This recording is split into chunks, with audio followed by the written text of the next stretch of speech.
All right, welcome to the November 10th, 2020 Club Cubase Google Hangout.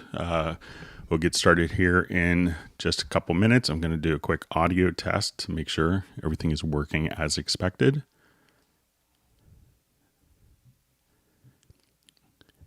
I'll refresh my browser.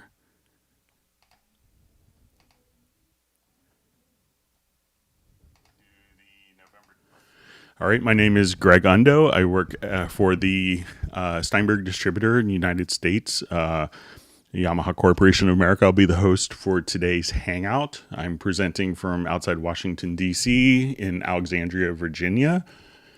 And how the Hangout works, if you haven't been on one before, is basically we will go through questions that were submitted in advance. You could email questions in advance to clubcubase@steinberg.de, or you could enter your comments in the live chat field, and we'll go through the questions in order as we get them. So we'll go chronologically.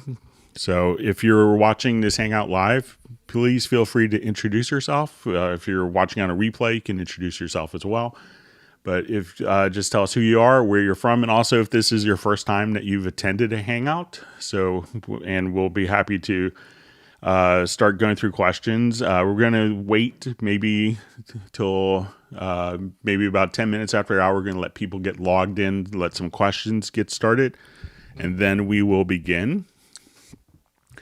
Like many of you during our pandemic era, my family is at home, so I may have some interruptions. I'll try to keep those to a minimum, but you may also hear my wife, who's working directly above me in her office.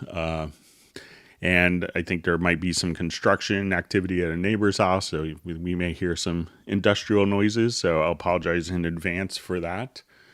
So if you're asking questions in the chat field after you've introduced yourself, sometimes if we could, it's helpful to know the version number that you have. So if you say, I'm running Cubase 10.5 Pro on Mac or Cubase 10 Pro on Windows 10, that information could be helpful. My ability to answer the questions as they come in I will not be able to keep up with all of the different questions. So one of the things that we're going to be able to do is if we could try to avoid, if you have your question, if you don't see an answer immediately, is try not to ask the same question over and over again. It just kind of slows down the whole process as I have to read through each question. So if we could try to avoid that, that would be helpful. That would be appreciated on my end. Allow us to get to more questions during the Hangout itself. So let's go ahead and see who is on the Hangout. All right, so I see a question from Ace. All right, we have Mandy Lane. Good to see you again. Okay, so seeing some questions. All right, so we have Jay from Connecticut.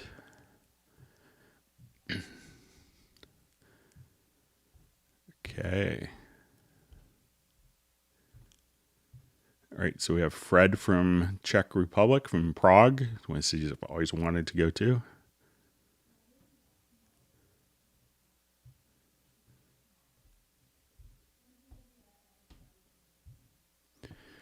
So question when you we'll go through that during the Hangout. So, all right, so we see Fred Robinson.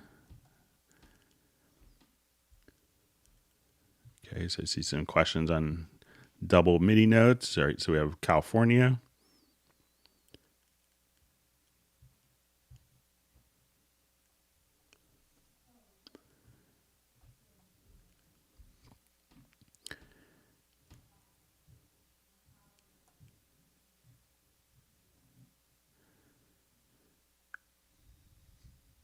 Okay, so I see some discussion of like TuneCore, I guess. All right. All right, good to see Sub 403. We have Jazz Dude on the Hangout. He's always helpful with people. All right, so we see Sir Robert Robinson from Atlanta.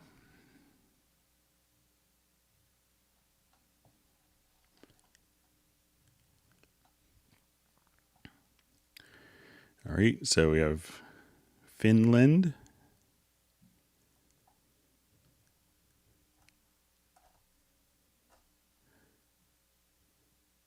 All right, so we have Holland. We have John Costigan from Kenosha, Wisconsin. All right, so we have Norwich.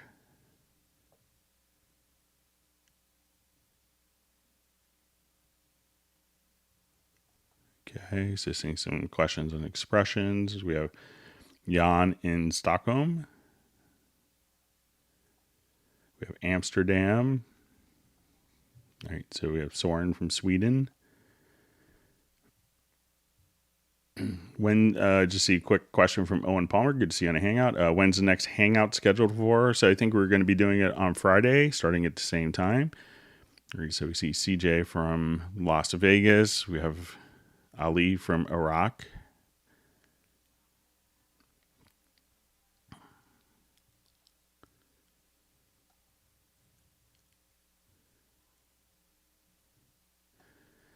All right. So we see question on double MIDI notes. We'll get to that.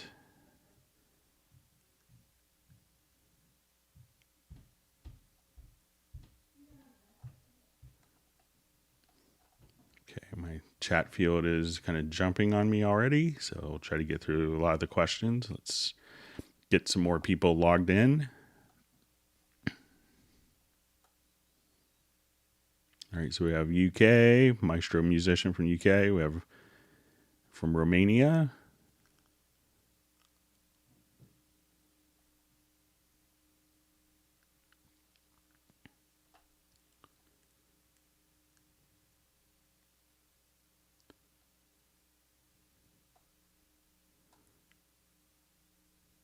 All right, so we have Brian from Crystal Coast, North Carolina. Okay, so we have Denmark, Argentina, Quebec, Illinois, France.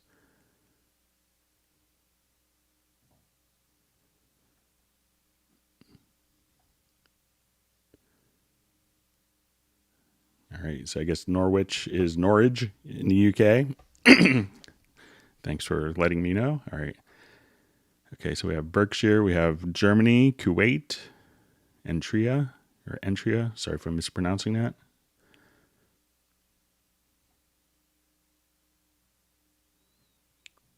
All right, so we have Daniel Mitchell's first time on a hangout. Welcome. Feel free to ask any questions. All right, good to see Pablo. Okay, so I see Greg McCarty from Portland, I believe.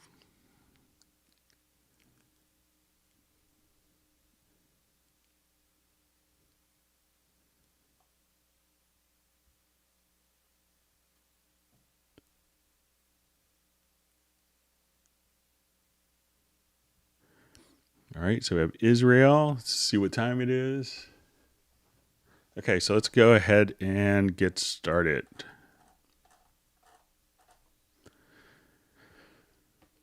Okay, so a question from Ace. Hi, Greg. Hope you and your family are safe and doing well. We are. Thank you for asking. How do we calculate the BPM tempo of a movie that already has some music if we want to add additional sound effects and music to it? So if I wanted to do, let's say, I'll just do a new project here.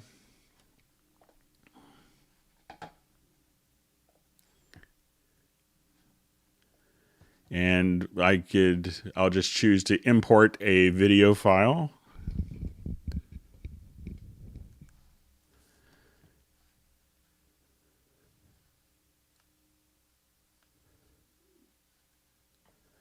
And I think this one will have just a little bit of kind of like some music and sound on it.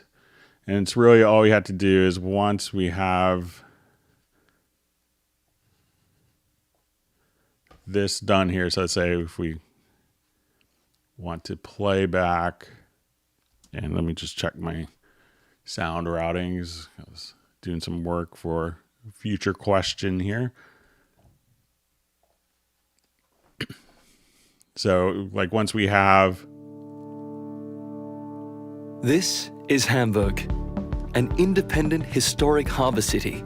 So let's say I have kind of the soundtrack for the film, and I would just select that particular audio file from the film. And, depending on if there's music to it, really all you'd have to do is go to your project menu and do a tempo detection.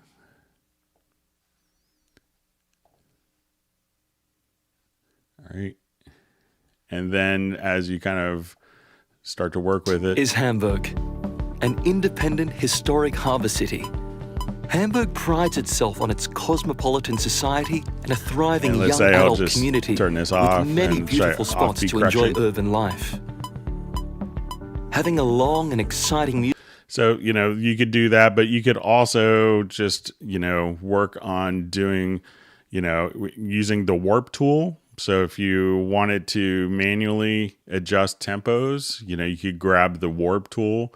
And once you have the warp tool enabled, and it will sometimes help if we have like the audio kind of at the top here.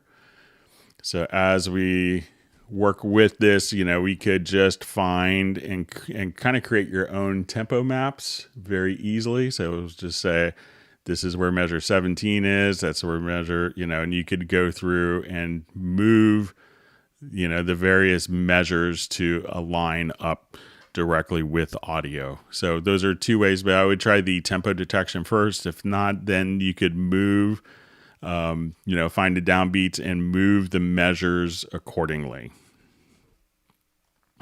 All right. So a question. Hi, Greg. What's it take to find a CC121 in the USA? Even the Steinberg shop has not had them in stock for ages. They claim it's not discontinued. Do they make them on demand? What gives? So when the pandemic hit, there's generally like a run rate of production. So they look at the sales and they determine, how many units that they're going to make at a particular time. So they don't, and that's, Yamaha makes the hardware and they make, lots of different products. So they look at the sales history of a product and figure that they have, X amount of months or years of supply. And as, the pandemic hit, everyone wanted audio interfaces. Everyone wanted, in the United States, everyone wanted paper towels and toilet paper. Everyone wanted to have a CC121. So I think within a month we sold like 5 years worth of CC121s that we normally would sell. So that's why it's kind of been back ordered. So it's just hasn't had its next production run. So it's not discontinued. I do see them come up, pretty regularly on a used market as well. But, it's not discontinued. It's just kind of a production and, supply chain issue and just kind of inventory planning of it. So, okay. So a question. Hi, Greg. Jay from Connecticut. 2 quick questions. Okay. I did receive the email over the weekend. So I'll see if I could follow it up. It may have to be sent to, people in the American office, as it's more of an American, issue. So, to see if we could help out. But I'll pass that along. And second question, so feature request, I can't find a way to save a multi-mix scene, iterations per project, i.e. standard 3D streaming. So what I know a lot of people need to deliver in different formats is, let's say if we come here, they may have everything kind of set up within one particular project. So if you need to do like for 5.1 and surround, at this point we could choose to kind of work the 2 mixes in parallel. So if we have like an audio connection here, we could go to our outputs and let's add a 5.1 bus. So at this point we could have the same tracks, and often people may start off building a stereo mix or have everything routed for 5.1 and then be able to build this stereo mix directly from there. So a lot of people will take, what was, let's say our 5.1 output, and I have this being routed to a 5-1 out, and then within the master fader, you could, in your 5.1 output, there will be some additional settings for like a mix convert plugin. So at this point, you could go to surround and say, okay, let's go mix 6-2, and this would take your 5.1 or, you know, higher and be able to kind of down mix it directly to different formats. So that's how I know a lot of people work and have their templates set up with routing for if they're doing Atmos, 5.1, and stereo. And that way they can kind of be mixing in all of them at the same time. And within the control room, you could also, you know, and I think, Jay, you're in Nuendo, but you could also have different down mix presets. So you can say, let's do, you know, listen to it in stereo, mono, surround, and see how the project is going to be folding down. And then when you go to export, really all you'd have to do is when you do your export audio mix down, you could choose to mix down to stereo or 5.1, you know, if we do like a multi. And then you're going to have the options there to deliver multiple formats pretty easily. Okay. Okay, so we have a question. Is there a way to have chord track represent various scale modes, Phrygian, Mixolydian, etc.? So if we have a chord track, so once we'll come here, let's add a chord track, and let's say I just want to put in like an E.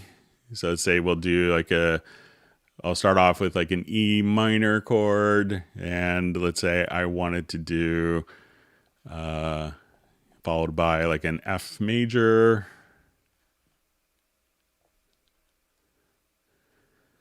So, and let's say if we do this, now we could go to the scale assistant, and a lot of times this may give you kind of just a fixed key, you know, so this would allow you to see, okay, it's seeing this as maybe C major. But if I wanted to change the scale, I think if we come over here, we could uncheck automatic scales. And now as we go to our scale here, let's say, let me uncheck that. We'll go to scales. And here, if I, instead of seeing it as C major, I could say, I want this to be E, you know, Phrygian. So you could see all of your different scales and just have those, and have that defined as your particular scale. And then you could have the chords kind of work within that as well.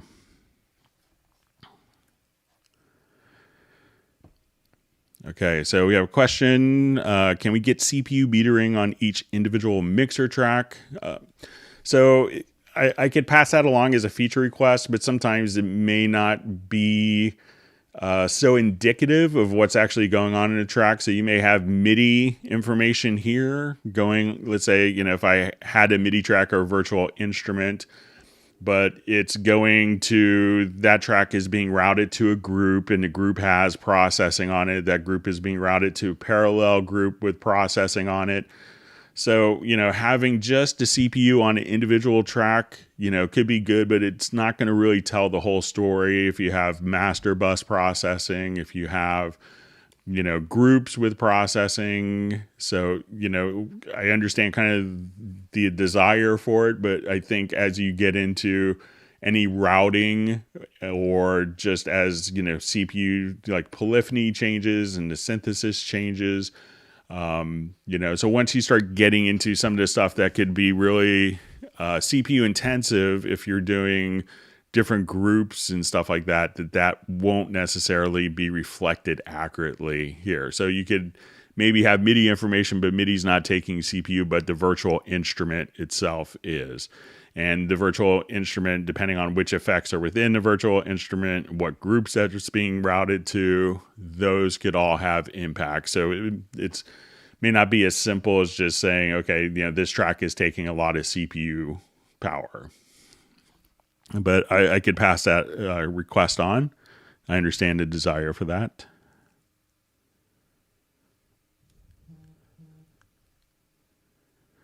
Okay.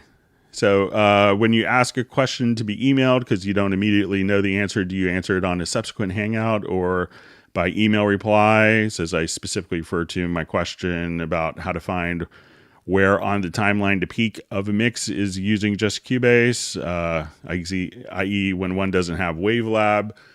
So, that's not Cubase doesn't have a feature that I know of, and I could be mistaken, that will actually indicate where the peak is on a particular file. So where like the loudest point is. Something, you could obviously kind of visually look at waveforms and amplitude and see that, but there is another preference, and while it won't point it out to you like Wavelab does, here's another preference, a visual aid that might help. So if we go to preferences to event display audio, there's also a little check for background color modulation. So as soon as we enable that, you can see kind of the dark areas here on the waveform, and those would indicate with kind of the darker background exactly what is, where the loudest parts are. We see dark. So we can see that this gets to be a darker background. This section right here is a darker background than the background of these different parts here. So Cubase doesn't have a way of doing that. I thought we mentioned that in the last, when it was asked previously.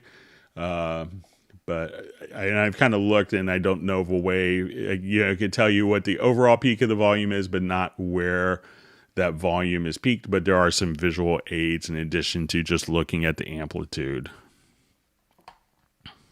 And sometimes I'll, answer questions I get via email, and sometimes we'll put them in a queue for the next Hangout. Okay, so we have a question. Does anyone know what to do when you get doubles when recording in Cubase using a Nectar Panorama P6 or P4 at all, please? So generally, that's going to mean that you're, when you have a controller that's doing that, it is often transmitting two different zones. So you may have a layer of MIDI channel 1 and a layer of MIDI channel 2. So let's say if let me just jump back to, and an easy way to determine this is, I will just let me just set up a scenario here.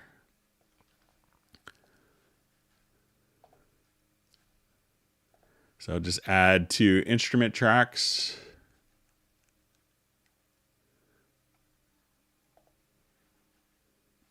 All right, and we'll put this on MIDI channel 2 and this one on MIDI channel 1. And I will just go ahead and, let's say I'll record directly in. So let me just,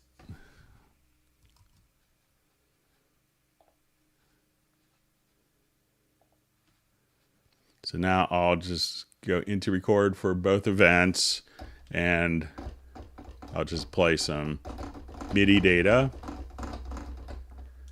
Okay, so we have some MIDI notes here, and what it's going to look like when you have a part that's actually kind of layered over another part is, let's say if I select this, you could see it in the list editor pretty evidently. So, so generally what that means is that you're going to have two different MIDI messages on different MIDI channels. So I will come over here and let's just extend this out. So we can see that we'll probably have, I'll just switch the MIDI channel of all these notes here.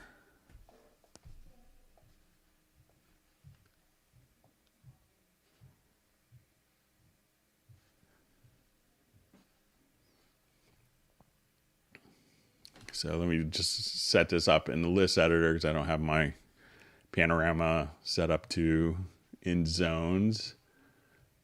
So I will just change all of these to channel 2. Okay. So if you have MIDI notes that are being doubled, it's probably the MIDI controller that's transmitting on 2 different zones. So I'm going to go ahead and merge these 2 parts. So grab my glue tool. So now when I look at this and we go into the list editors, very good at kind of diagnosing these things. We'll probably see that every other note is going to be MIDI channel 1, 2, 1, 2, 1, 2. So what you could do is go to like your little setup here and make sure that you have filters turned on. So if you only want it to be on one particular MIDI channel, you could say, take every note that's in MIDI channel 2, and what you want to do is to filter by event channels. So where those will all be doubled, and then you could select all, just Control or Command A, and hit backspace or delete, and now you could just see no focus, and then that would get rid of all of your doubles. There's also one of the functions you could do, but if it's on 2 different MIDI channels, this function may not catch it.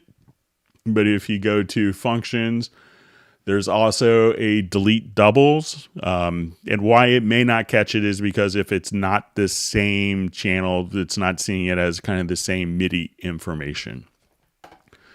So try to select the event, go into MIDI to your list editor, and you'll probably see that these will all be doubled because the controller is transmitting those. So if you have a zone set up, and sometimes people would set up zones for live performance. So, I could play, one keyboard and it could be sent to 2 separate MIDI channels to layer, but often those zones will still transmit 2 MIDI note messages for every note that's played. So again, you want to go to like the little setup window here, make sure that filters is enabled. And on the filters, you want to basically just say, we want to select one of the events, probably, one of the different MIDI channels. And we could just say, filter by event channels. And then you could do select all and delete.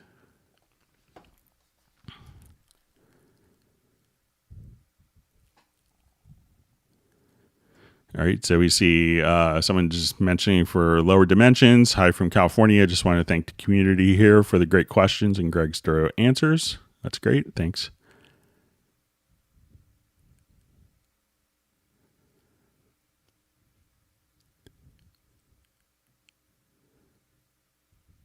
Okay, just going through some introductions and discussions. So we're kind of reading through TuneCore discussions. Good to see Sub 403 from British Columbia on a Hangout. Okay, so a question from Michael Michaels. Hi, Greg. Hope all is well. Do buffer settings matter when rendering VSTI? Should I lower settings when rendering? I usually set the buffer to max. Thanks for all that you do. So it's not going to have any effect on the sound quality. It's not going to have an effect on, so it doesn't really have an effect. So you could have it. There's no need to lower the buffer settings unless it's specifically for playing in, for performance and the latency is bothering you, but it's not going to make any effect on the rendered file. Okay. All right, so you see Agent K in a Hangout, who's always super helpful and does some moderation for us when needed.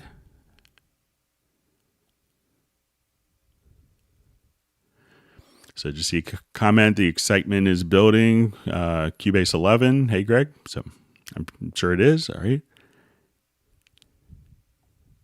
I get the sense from comments on the Hangouts here.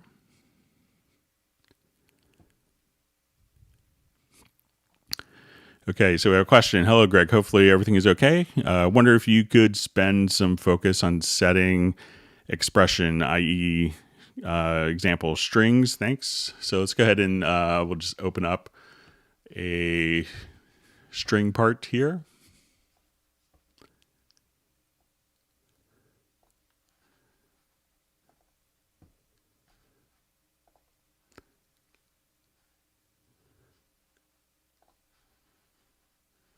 Okay, so let me just...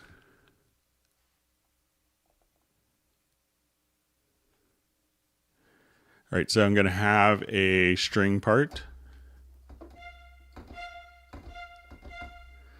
All right, and I will go to the editor quickly here so we could see. So I could have kind of staccato. Let's say I want it to be more sustain. So depending upon the library, you know, it could have different levels of expression. So, you know, here we could have key switches to switch between the different articulations. So whether you wanted the string part to be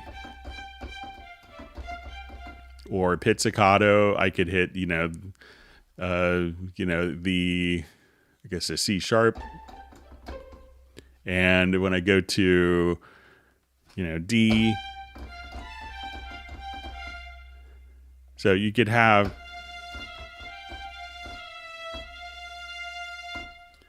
so, and depending on the library itself, when you go to work with it, you could bring in kind of different levels of expression, often using like your modulation or expression wheel. And you could kind of set this up on a library by library basis. So instead of playing everything and if I play it with like really soft velocity or really hard velocity, it doesn't really matter, but it really matters kind of what's going on in this library with the modulation wheel.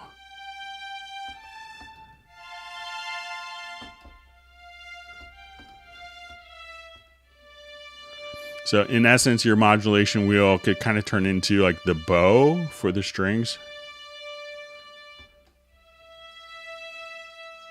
And this would just kind of, often bring in, louder dynamics and sometimes more players.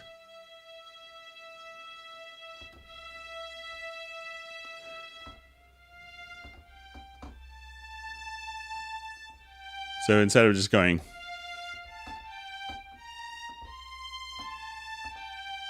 you could just go.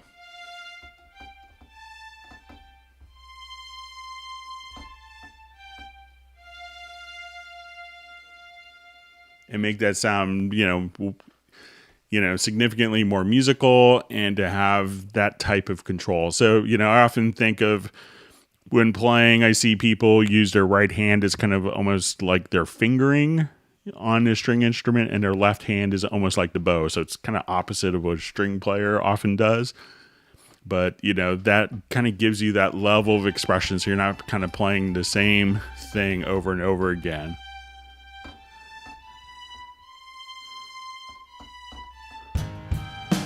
And then I accidentally hit the play button. Sorry about that. So hopefully that helps. But if you need more info, just let me know.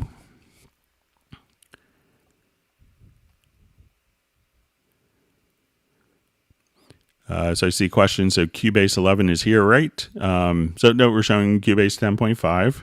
So.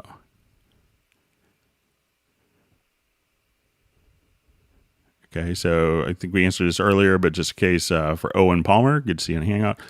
When's the next Hangout scheduled for? We'll have it scheduled for Friday, starting at 1 p.m. U.S. Eastern, so same time as we started today.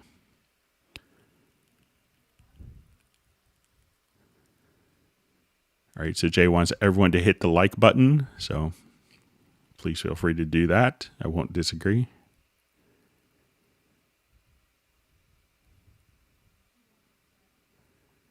Okay, so Maestro Musician, first time here on the Hangout. Welcome.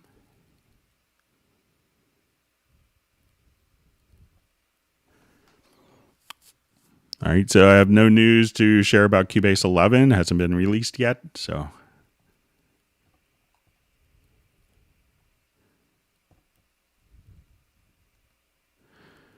So, hey, Greg, why doesn't Steinberg incorporate dual mono like Pro Tools? There's different schools of thought with that. So for the longest time, a lot of programs didn't incorporate stereo files. And, that makes sense. But, you could take any mono file, and kind of couple it together to make them, linked mono files. But, I understand that some of the routing could be slightly different. But so... Okay, so question from Sven. Question, Mojave, I have a block list problem. I replaced my computer, and after installing NI Massive is blocklisted. It wasn't on the old one. Reactivating only results in Cubase 10.5 Pro quitting. So make sure that, depending upon your version. So I know that probably the NI stuff is still, not VST3, but make sure that you don't have any of the 32-bit version plugins installed as well. And if you have like 32-bit versions of any of the NI plugins, make sure that you don't install those, because Cubase will only see 64-bit and will blocklist it. So make sure that you have the 64-bit versions installed.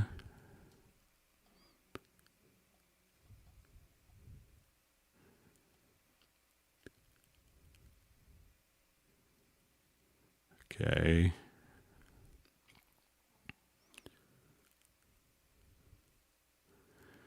Okay, so hi Greg, can you go over how to set up a USB MIDI audio device like a Yamaha MX61 or Motif as an external VST instrument? So, when you're working with like an external instrument, you want to have it work in conjunction with your audio interface. So, I believe both of those keyboards may serve as USB audio interface in addition to transmitting MIDI information over their USB driver. So if you have an existing audio interface already, you'd want to use that for the audio connections, because it's generally it's not a good way to work to have two separate audio interfaces. So you may have to, but if you don't have an audio interface and you're just using your MX61, and let me make sure, or your Motif, and if you don't have an audio interface and you wanted to use that as your interface, you could do it, but it could be a little tricky. So to get it set up as an external instrument, you go to, and this is in the Cubase Pro level, we could go to your VST connections. You could access that by hitting F4, go to external instruments. So let's say, okay, I wanted to add an instrument. And at this point, we will say MX61. And let's hit OK. So once we have that defined, what we need to do at this point is tell it where the audio outputs of that particular instrument are routed to. So you could take the audio outs into your existing audio interface. So you need two outputs from your MX61 or Motif directly into the audio interface. And if you're using it, the USB audio and MIDI driver without an additional audio interface, then you would just need to tell it where it's physically connected to. So it may be like your Yamaha audio input port. So sometimes it may not, so this could be tricky because it may not see it kind of as an internal input. So, your best bet is to take the audio outputs, and you want to define exactly where those inputs, the audio outputs of the instrument to inputs of your audio interface. And at that point, define that. And now once that's done, we can add an instrument track and choose under external plugins. We would just choose your MX61, and then that would be capturing your MIDI information. So it can be very tricky with probably internal routing if you're using it as your audio MIDI audio interface as well as your MIDI interface. if you have the option to, and I haven't worked with an MX61 personally, but if you have the option of just transmitting MIDI over the USB and taking the audio out into Cubase, that would probably be the best solution. But sometimes having it function as your audio interface and your MIDI interface could be a little tricky, because you may have to do some internal routing to get the audio out of the device right into Cubase. But if you do those setup steps, you should be good to go.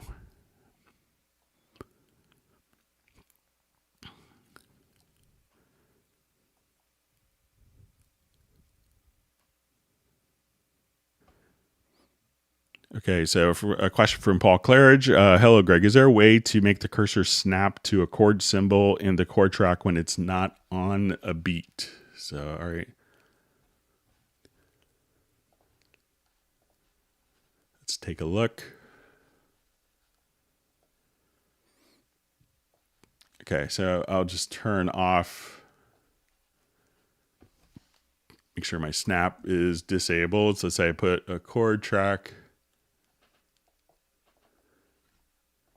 here and I want it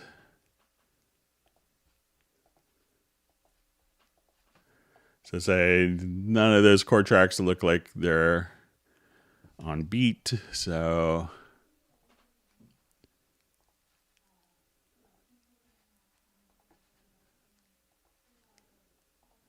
all right, so I think if I come here, let's say if I just select the event, that will take the cursor directly to there. And if I hit, let's say if I have the chord track selected, let's say if I hit N and B, that will take me to the next or the back. We could navigate back.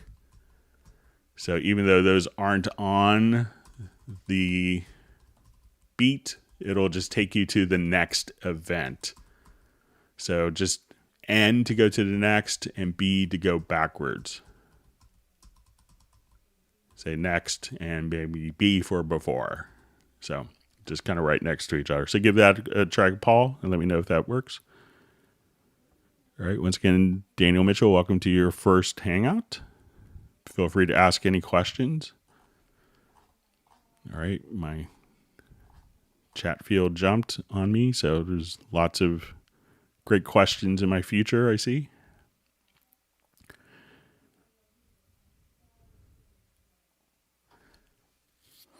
Okay, hi Greg. When creating a macro, I can't seem to find a key command to unselect an event on the project. Okay, so I think that there is key commands. So say under select, I think that you could do a select none. Or just going to edit to select, or if you wanted to invert your selection. So at this point, try doing an edit to select none. And that should unselect the events. Then you can do that within a macro. I've had to do that, like helping, I think it was maybe a year or two ago, just a macro for Stevie Wonder. And that was one of the things he needed to do in the macro. So.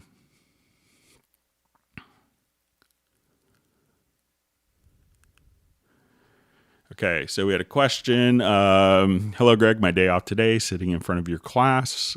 Can you show how you reverse a MIDI melody again, please? And thanks. Seeming to miss something. All right, so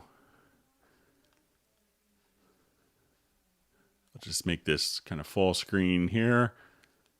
So let's say if I have, like, this is my beautiful MIDI part. That should be able to select, go to your MIDI menu, and under functions, there's a reverse. And then you could just kind of reverse the melody just like that. So we go right back, and there's also a mirror function.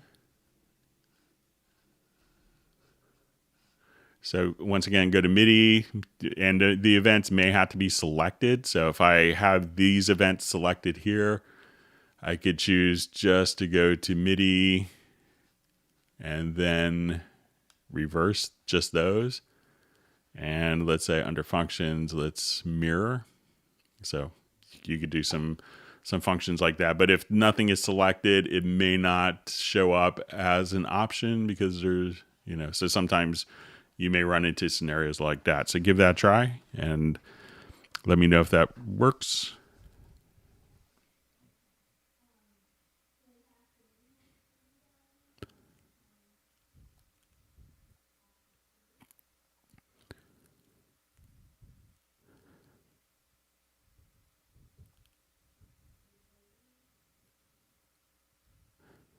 All right, so just seeing how hot can you, excluding output bus? So question from John Barry, maybe if you could ask the question a different way. So I'm not sure if it's a question for me or just a comment on something else.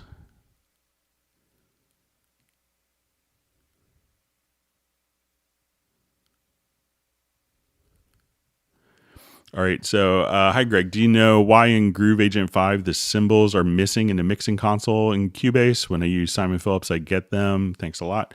So it could really depend upon how each kit was set up and how it was sampled. So let me just go to a quick, and they may be like in the overheads depending on how it was mic'd as well. So say I'll just go to this project quickly.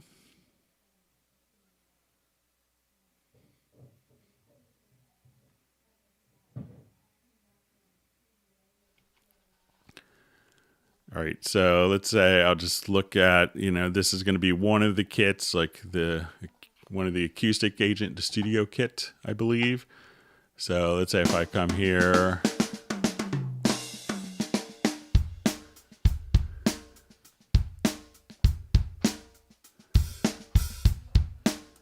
so here, we can see the cymbals. So let's say if I just wanted to do, I'll just switch to pattern here, and let's do like maybe a fill.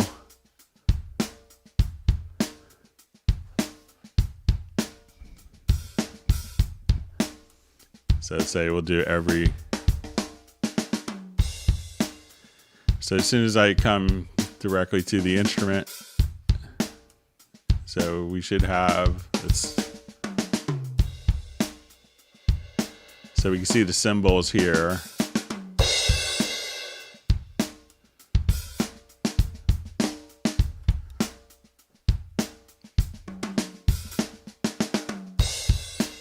So there's kind of our cymbal crash that we have. But, depending on the kit, sometimes they may not have the cymbals mic'd. It may just be in overhead or in room mics. But just in kind of the standard kit here, the cymbals seem to be kind of going out of the cymbals in the mixer. But let me just try one from the kit, which is also included with Groove Agent, and we'll take a look. So that was the Studio SE. All right, so let's say I will.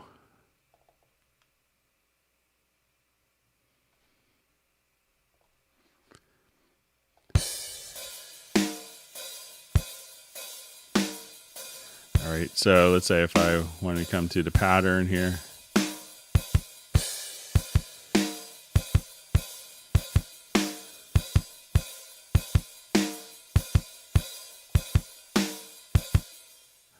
Just find something that's less annoying pattern-wise.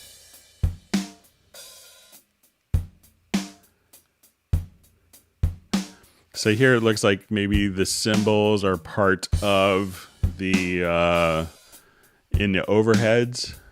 So say if I just take the overheads out. Yeah, so depending upon how the kit, and how the samples were defined, it could make a difference with that. So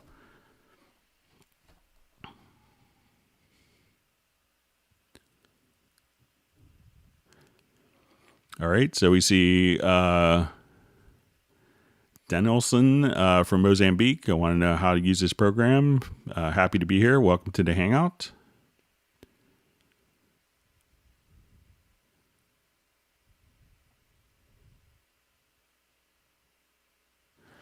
So Greg, can you simulate a dual mono plugin like in Pro Tools? So, what you could do is, let's say if I have like just a loop here playing,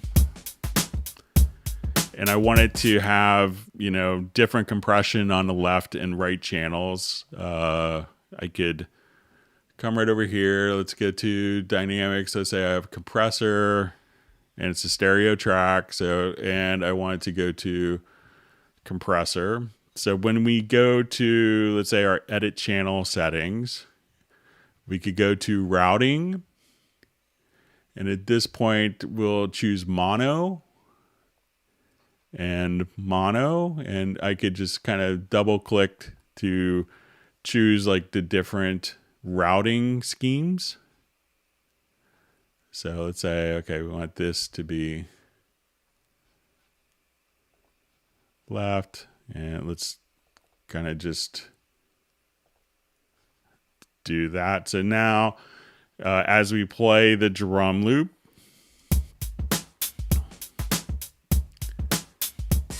I could have different compression on the left and right channels for kind of the same exact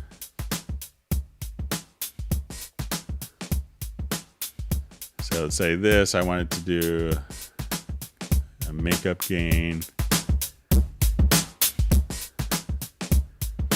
So at this point, that's how you could do kind of dual mono processing. So I know it's an extra mouse click or two, but it's really not so much the end of the world with that. So if you want to have no compression on the right or more compression on the left, you could do that, or different attack times.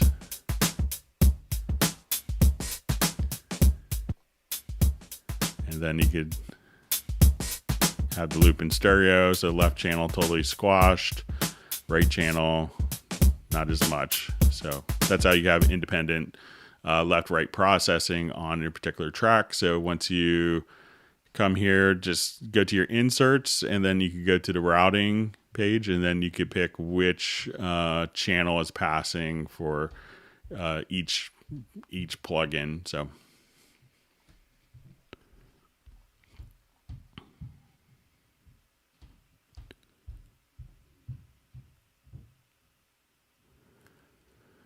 okay, so I see a question. Do you happen to know when the next hangout for Spectral Layers will be? I don't, but I could try to get in touch with Mike Scheibinger and see if he has one scheduled. All right, so good to see Millard Brown from Pennsylvania. It's been a consistent attendee. All right.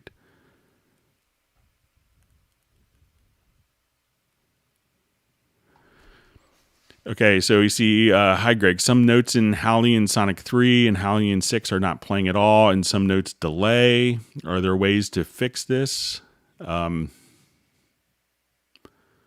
So if you, so as you're kind of working with, let's just take a look. So I'm not sure if it's particular, it's patches that are playing. So sometimes when you see notes that aren't playing, that could be something like that note is set up for different functions. So if I come to, let's say, Hallian Sonic SE, or I'll just do, I think I can find it quickly here in Hallian Sonic.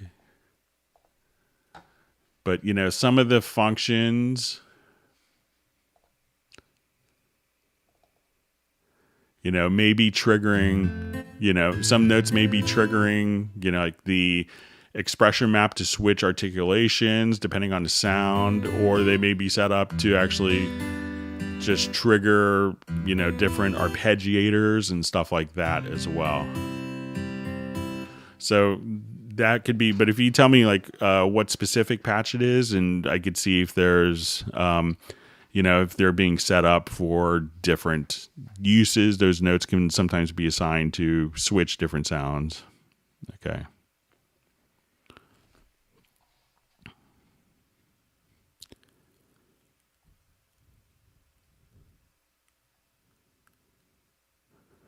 Okay, just reading through different comments. See lots of speculation on Cubase 11, so.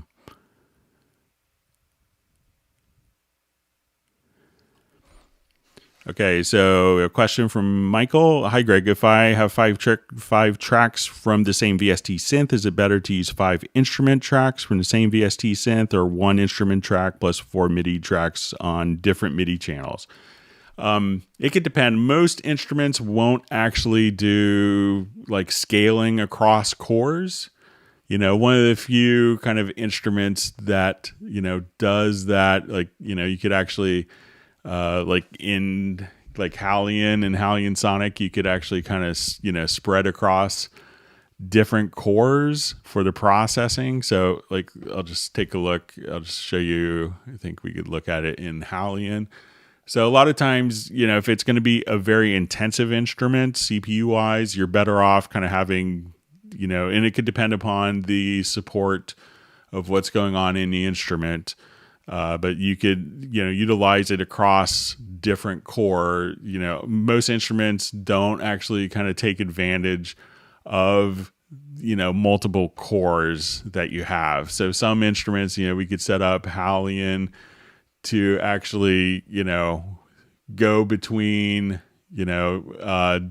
different processing cores. So it could really depend upon the actual instrument itself. But generally, as a rule of thumb, most plugins can utilize a single processor. So, if you have 6 cores and you want to use 5 instruments, instead of bogging down, that one particular instrument. And here we can see like your multi-core support inside of Hallian, but not most instruments don't have that. So you're often better off if it's a really intensive project and you have a lot of cores to spread it across, that you could, have separate instruments for each sound.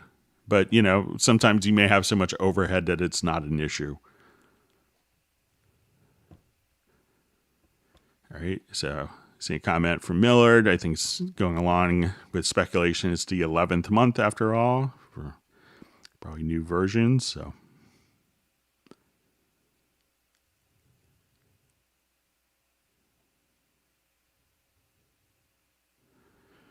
all right, so we have 2 questions. Can you change audio to MIDI like in Ableton? So it'll do it for monophonic audio sources. So if I have, we could do this through Very Audio. So let's say if I have like my vocal file in this particular project.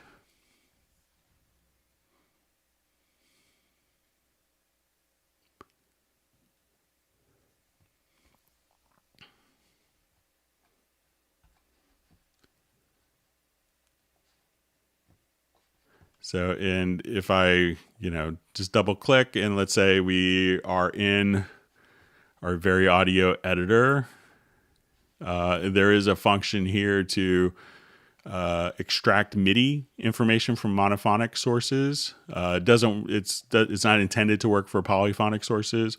As far as, different audio, being able to split, audio events. So if it's like with independent processing for dual mono, we could, just simply, show what I just showed a couple minutes ago with going into the inserts and routing. But if it's just splitting up a stereo track, you could go to the project menu and go to convert tracks and say multi-channel to mono. We could do it on selected tracks. We could have the options to, keep the source tracks or remove them. So there I could just take stereo to multi mono quite easily, and you could do the opposite as well. So, all right.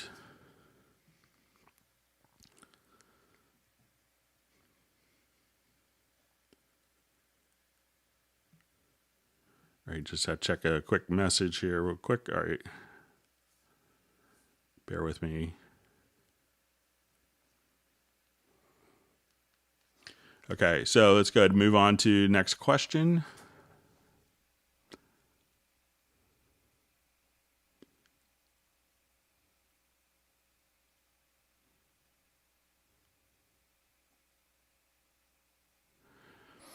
Okay, so I see.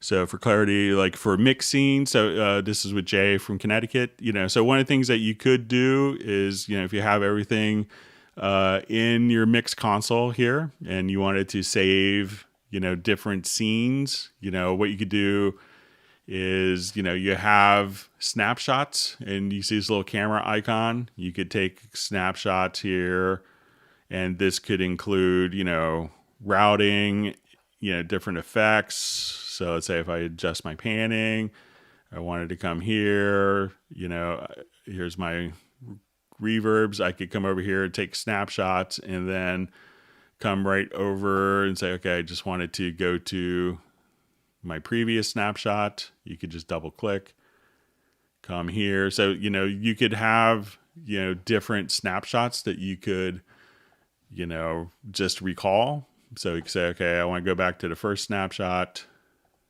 I could do that. Let's go to this snapshot, and I can just turn off this message.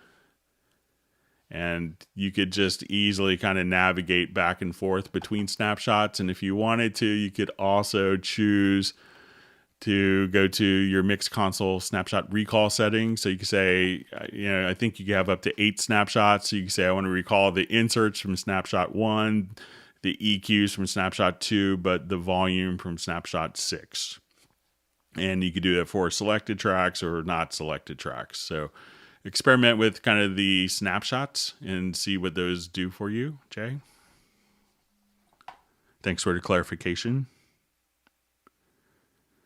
Okay, question for Ted Springman. Good to see you on the Hangouts. Are channel sends pre or post insert? So the channel sends are going to be post insert. So, if we look at kind of the signal flow order, as we go left to right, this would basically be the signal. So as we go from here, the signal will go here into the channel strip. And if we wanted the channel strip to come before inserts, we could just kind of click on just that little icon to toggle that.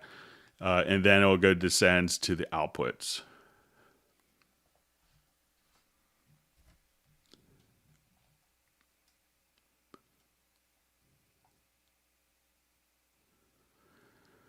Okay, so question, why is it when I import a MIDI file, like a bass line, it's broken up into several different tracks? It could be how the MIDI file was authored, and it could also be if the MIDI file is set, if those different tracks are set to different MIDI channels.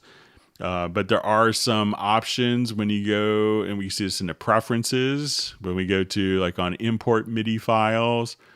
So let's say we'll just get to under MIDI file, and you could say on import, I think there's like an auto dissolve, format 0. So depending on if it's a MIDI file type 0 or type 1, and a type 0 MIDI file will have all of like multiple MIDI tracks all within one single track. So we could dissolve that, and that's kind of for compatibility with older hardware sequencers that would often people would use for live performance. So but it's probably, so if you didn't want it to dissolve, you could just uncheck that. But it's probably also how the MIDI file was created.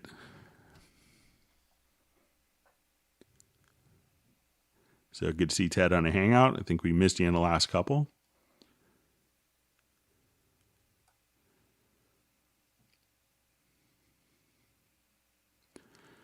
Okay, so hello, can you explain function detect silence audio where to use? So let me say I may have a file that someone had sent that's kind of perfect for this. So a lot of times you may have you know, if you have like a live recording and maybe, you know, like the toms don't come in, you know, and, you know, only come in one time. So let me just see if I may have something here that might, see if I can find a file.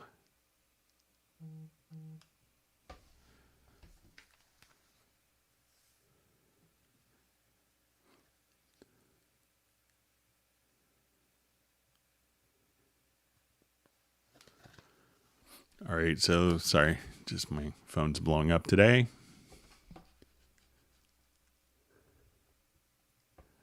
This might let me just see if I can find this quickly.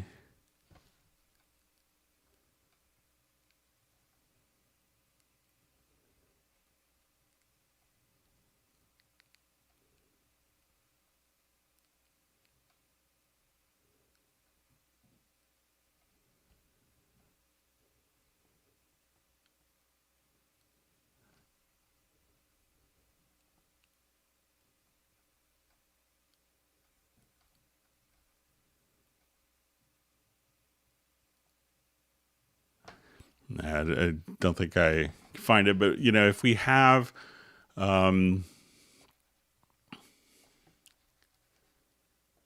I'll just kind of create a scenario here.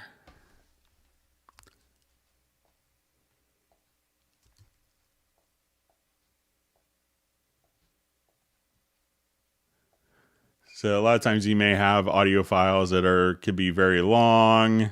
So if I have just a quick audio file, like a track like this, and I'll make this larger so it's more obvious to see. Okay, and it looked,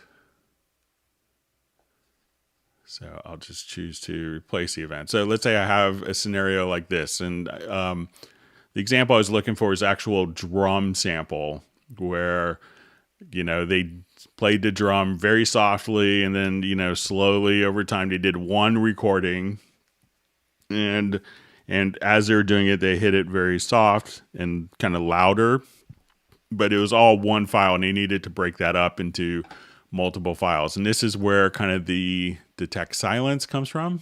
So we'll go to audio, and I think it's going to be found under advanced. So we'll say detect silence. So what we could do is actually, if I wanted to not have, you know, backing up, I don't want to necessarily, you know, because the audio takes the same amount of space whether it has events or not. So if I wanted to upload this easily, we could at this point just say, okay, we want to set our threshold, and then we'll choose process. And at that point we could just see, you know, only the little parts of the audio itself that have the events. So if I wanted to caress the threshold a little bit, I will just kind of come right over here, and let's just open up the threshold.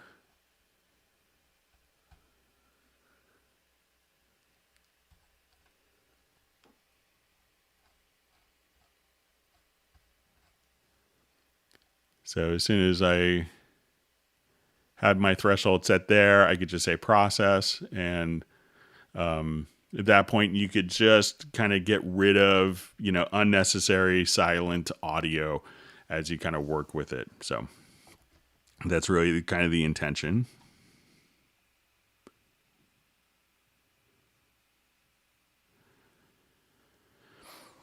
Okay, whenever I click anywhere in the transport or move the cursor forward, back, I get a disk cache meter spike. Is that normal? So it often is pretty normal because, you know, Cubase, you know, as we're kind of playing along here, that was okay. And I'll open up my, you know, VU meter. So as we just kind of, and let me just keep that open. Sorry. See my messy desktop. All right. Okay, so so I'll just kind of place this. So let's get to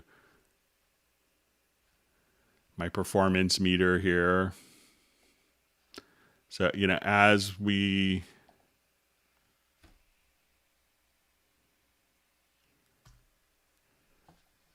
So I'll just right click here, always on top. So if I navigate, this is a lot of information that, the program is constantly buffering. So, if you don't have any playback issues, which, you're probably not, it's just that the program is seeking out to, load up that space in the hard drive really quickly because it can't necessarily anticipate everywhere that you record. So that's why you'll see that little spike. So, but it's more kind of visual, but it kind of gives you a sense of what's actually going on behind the scenes. Okay, so we have a question: how to show triplet grid on the sample editor. So currently, I don't know of a way to make the triplet grid show up in the sample editor. So if I'm doing this, so we could see a lot of the functions in the project window where we could see the grid change to triplets if set, but within sample editor it's still going to be kind of tuplet based. So I realize that could be kind of irritating for so that could be kind of an irritant when working on triplet material and quantizing, but I'll pass it along again. So question: hello, Greg. Do people have to have a dongle to run Halion SE? So that the Halion Sonic SE, the Halion Sonic SE can run off of a soft E licenser, so it does not. So that does not require a USB E licenser. All right, so I think this might be related to our double notes question. So this is not what is happening. Can I send you a video of what's happening at all, please? So if you want to send a video showing, I think this is in relation to the double notes, you could send a video link to download to Club Cubase at Steinberg.de, and I'd be happy to take a look at it for you. But generally, Cubase is accepting what is coming in on the MIDI stream. So something else to try is if you have a MIDI part here, you could say, instead of choosing all MIDI inputs, try setting it directly to the panorama MIDI input and see if that makes a difference as well. So it could be maybe if you have another MIDI device hooked in through a MIDI through, sometimes that could cause it, but that's something else to give a try. All right, so we have Paul Alone from Portland, Oregon. Good to see you. Welcome back.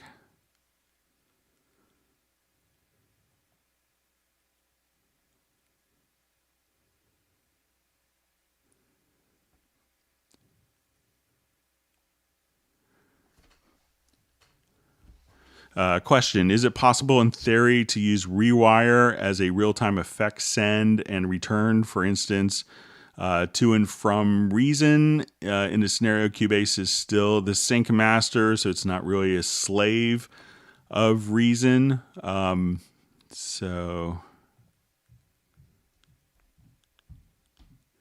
So I'm not sure if the Rewire transmits audio from. I haven't worked with Rewire in ages, but I think while it could do synchronization and it could accept audio from a Rewire host, that you may not be able to send audio from Cubase out to be processed in a Rewire slave program as an effect send, but I could be mistaken.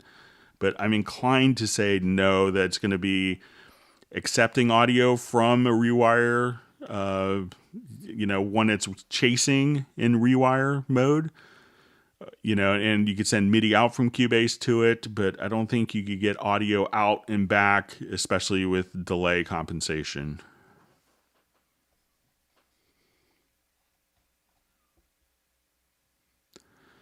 So I see Paul Alone music. I just learned about right-clicking on something to CC learn for any of my controllers. It's such a new world for me. That's great.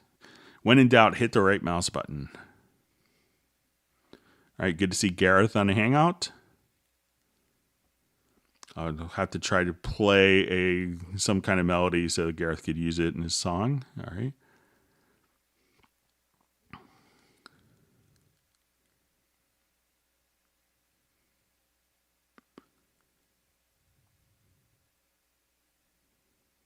Okay, reading through comments.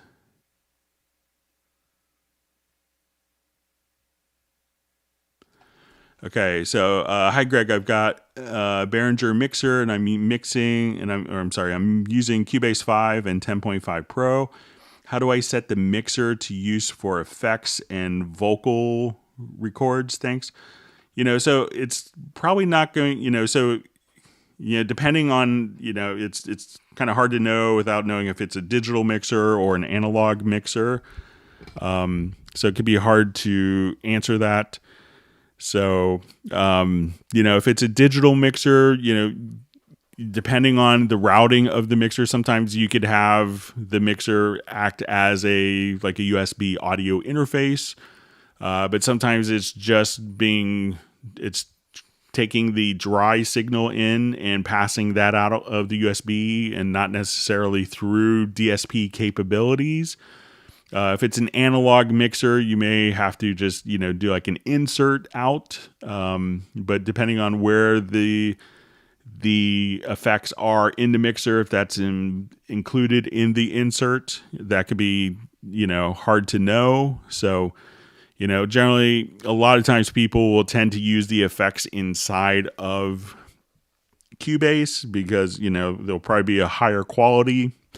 But if you could let us know, and I think this is King Bitter, what mixer it is, if it's like, an X32 or like a little analog mixer with some effects, that would be helpful.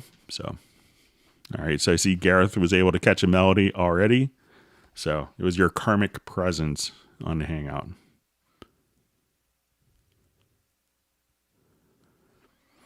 All right. So I just see comment, they should have released Cubase 11 on 11/11. Marketing team, come on. Well, today's November 10th, so maybe the marketing people will listen to this and release Cubase just because of your comment. So, but at least it's November 10th in Europe and America. So,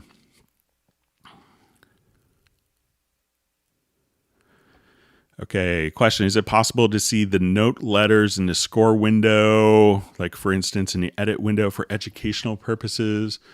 Let's take a quick look.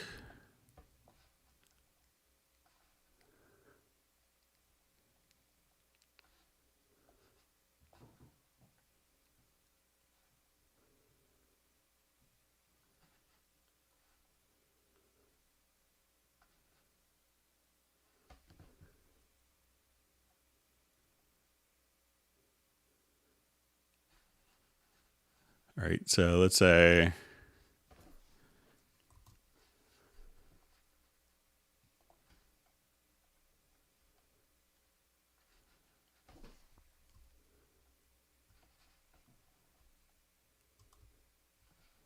I know you could do it in Dorico, but not sure if on Cubase.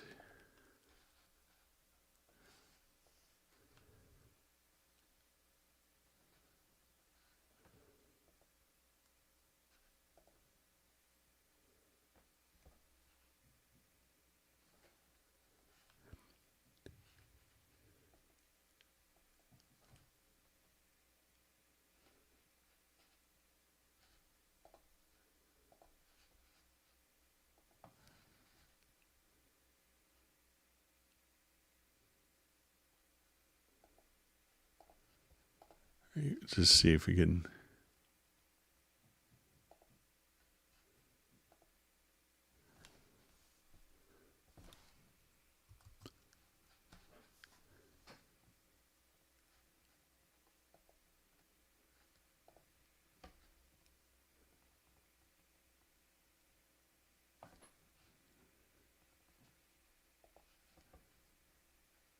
All right. I'll just.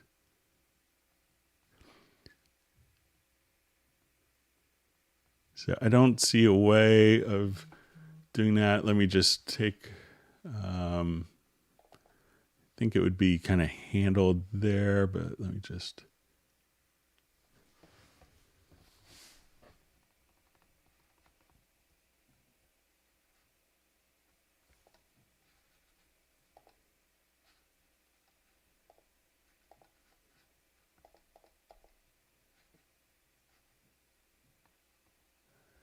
Yeah, so I don't know a way, but I could play around with it some more and check it out and see if I could find a way. But I want to say I maybe you've seen it once, but I don't know of a way off the top of my head. But I know Dorco, you could do it just very easily.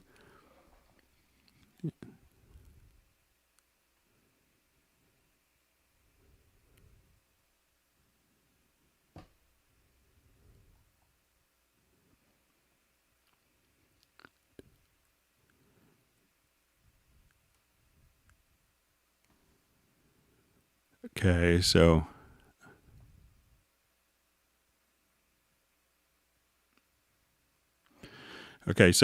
we had a question about kind of going back to the strings. Okay, thanks. I want to edit at the bottom of the expression of modulation. How can I do this? I missed a toolbox, which I had before to make curves, lines, etc. Okay, so if we have just like a string part here, so let's say I'll make this, and we have modulation. So let's say if we have our modulation control here, and we wanted to enter in CC data. So probably what you're thinking of is the line tool. So if we kind of right click, we see the tool, and left click here, then you could see kind of your parabola to enter in, different curve shapes and different drawing tools. So if you say, okay, I just want to, ramp down, so at this point you could just be able to, draw in. So just try right clicking, and then you'll see your draw tool. Then you could have, your triangle, and different drawing tools can be available just right there.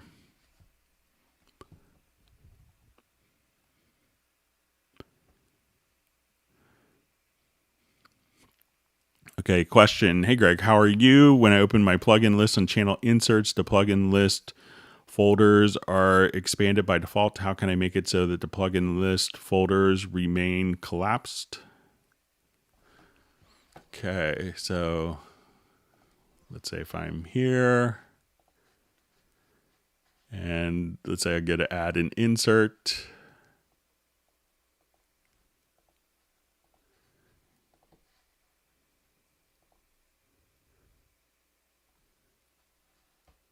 All right, so I think if we just, you see this little plus and minus. So if you just click on the minus sign, and let me make sure. Okay, so they're expanded by default. So just click on the little plus and minus right there, just to the left of where you could type the name. And then, so let's say if I leave it at plus and I go to another track and go to add an insert,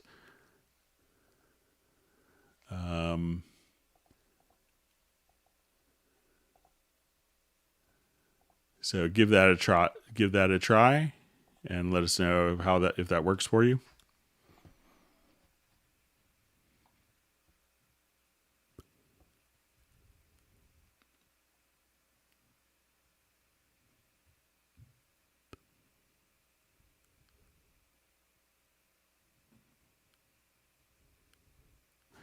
Okay, so question from Nick. Hi, is there a way to make my mix window configurations to save in preferences? They are saving in the templates that they are created in, but they don't show in new blank sessions. So, the mix configuration windows, the mix window configurations are,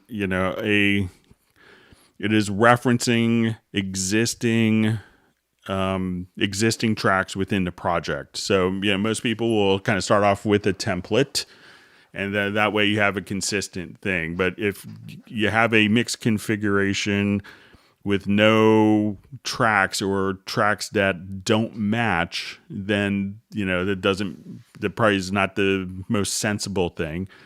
To have a mixed configuration and show tracks in your mixer that don't actually exist or have a part, or that for tracks that aren't in the project. So that's why it's kind of tied at the project level.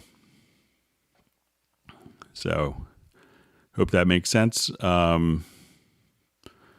So see a comment from Jeff Zabelski. Learning how to use expression maps and articulations within a score was like an epiphany. Yeah, it's great once you get into doing that. You make your score sound so much better.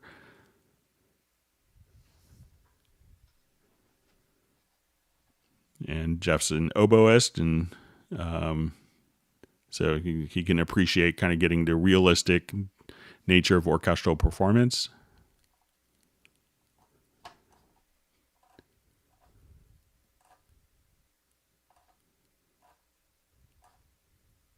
Okay, my chat field jumped on me.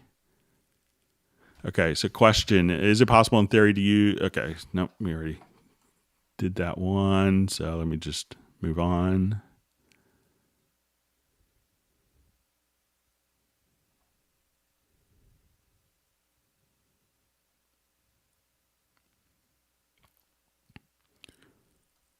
Okay, so...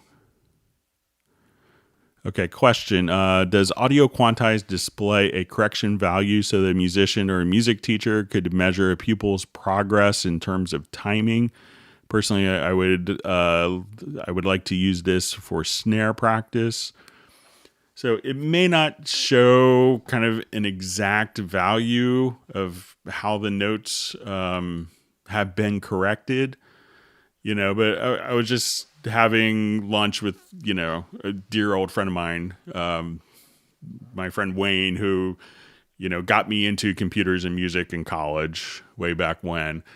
And, we had a discussion of, how visually seeing things, and he runs a music school, and he was just telling me, and it doesn't show the exact amount, but he was telling me that as he would have people play in, he would show them as they played in Cubase, when he tried to explain the concept of playing behind the beat or ahead of the beat, that the people wouldn't get it, before. But when they would sequence something in Cubase and see it visually, that they understood it once they saw that they were off the grid, and they're always early in this part or always late on this particular part, and they could see the visual correlation for that. But it's not going to necessarily give a report of that your snare rolls were 13% out of pocket, so it doesn't do that. But often, to kind of get the point across for students, I think if they visually see it and you undo and redo,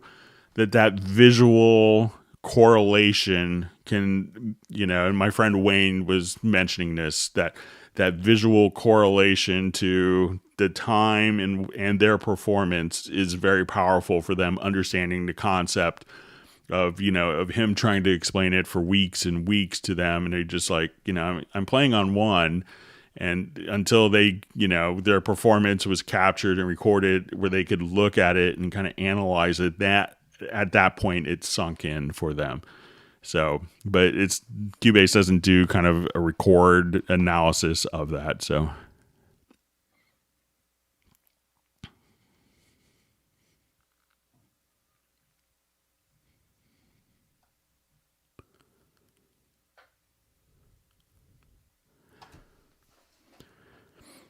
okay. Hi, Greg. Why I can't have more than one instance of VST plugin for external synth? Let's say I have a piano track from my MX61. I can't use another instance of MX61 VST plugin.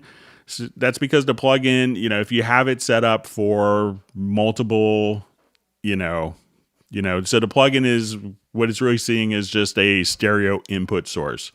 So if your MX61 had multiple, if it had, let's say, 16 outputs, you get, 16 stereo outs, you could see all 16 stereo outs. But Cubase is really kind of communicating with it through through the audio characteristics and not necessarily by the internal MIDI stuff. But, I've seen people, set up multiple external MIDI interfaces, multiple external instruments for the different outputs on their instrument. But not all instruments have that, and it's kind of a limitation of the instrument.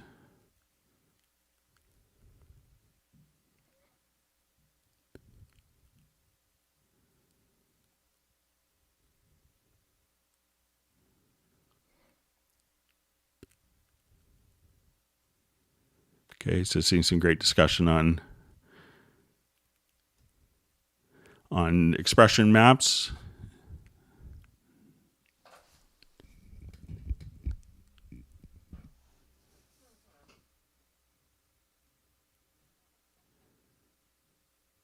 All right.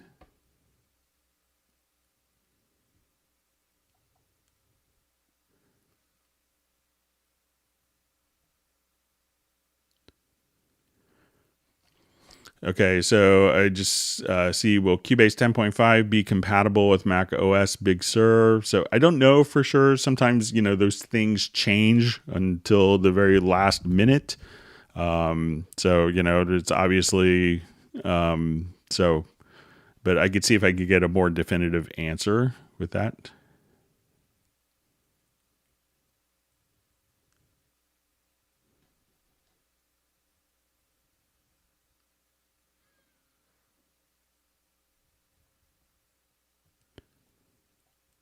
Okay,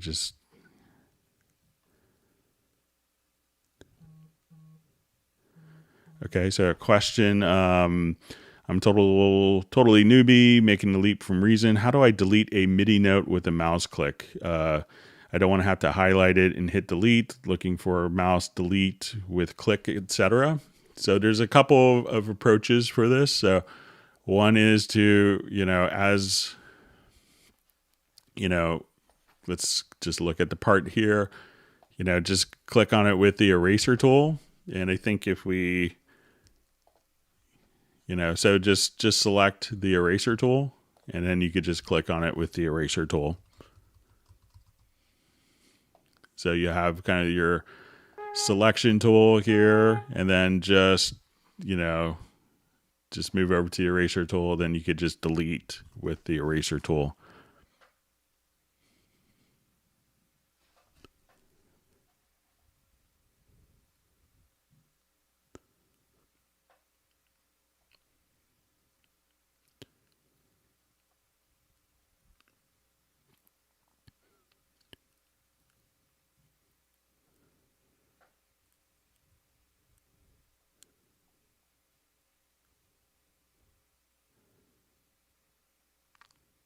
Okay,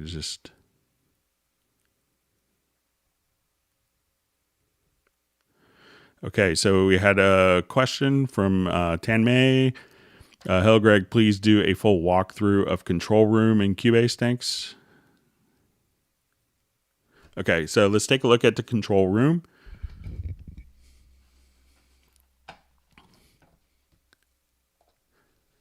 All right, let me just switch to a different project. Thanks for all the wonderful questions. And if you have learned something new, make sure you hit the like button. And if you haven't subscribed to the channel, make sure that you subscribe. So, and because we'll have, we be notified of future Hangouts and other Steinberg news. So when we have the control room is going to be set up in the audio connections window. So we could go to our control room, and our control room can have, and it is basically the concept is to have the control room mimic kind of the center section of a large, traditional analog console. And this would allow us to, switch monitors, to be able to have different input sources for reference. So as we're doing this, a lot of times when people have been kind of working in different areas, they may, as people work with, powered speakers, we often see people treating their master fader as their monitoring volume control. And then they may have their master fader set at like minus 40 dB, and then they have their monitors cranked up. And what happens is, at that point, when you export your audio mix down, you're losing like 40 dB of gain. So instead of using your master fader as your volume, the intention of control room is that you could just use the control room volume and not affect the gain structure of your master mix. So that's one of the things that we could do. Now, as we come over here, we could choose to dim So if you wanted to kind of mute down, and you could choose kind of your dim amount. So you can say, okay, let's come over here. Or I wanted to listen to a particular reference level. So if I come here and say, I want this as my reference level, I could now just go to that known, say this is the loudest that I want to actually be monitoring. We also have kind of a listen button, which a lot of people miss. So if you're utilizing this with the control room, I can come over here and instead of soloing a device, if I wanted to hear that in context, I could click on the L button. And this way I could adjust how much the other tracks will just kind of dim down.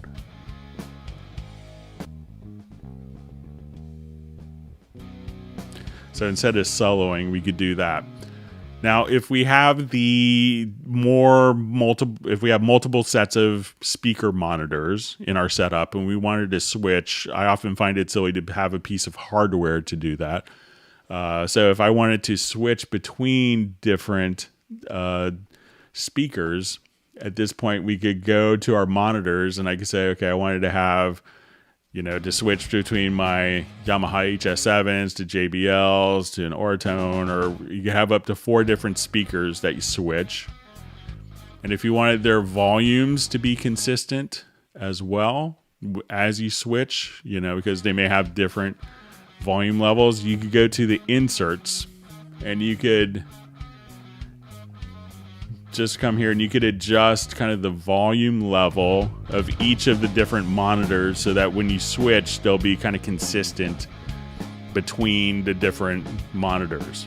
And let's say, if you wanted to put a limiter, a compressor, or an EQ on a certain monitor, you could do that as well as by having different plugins.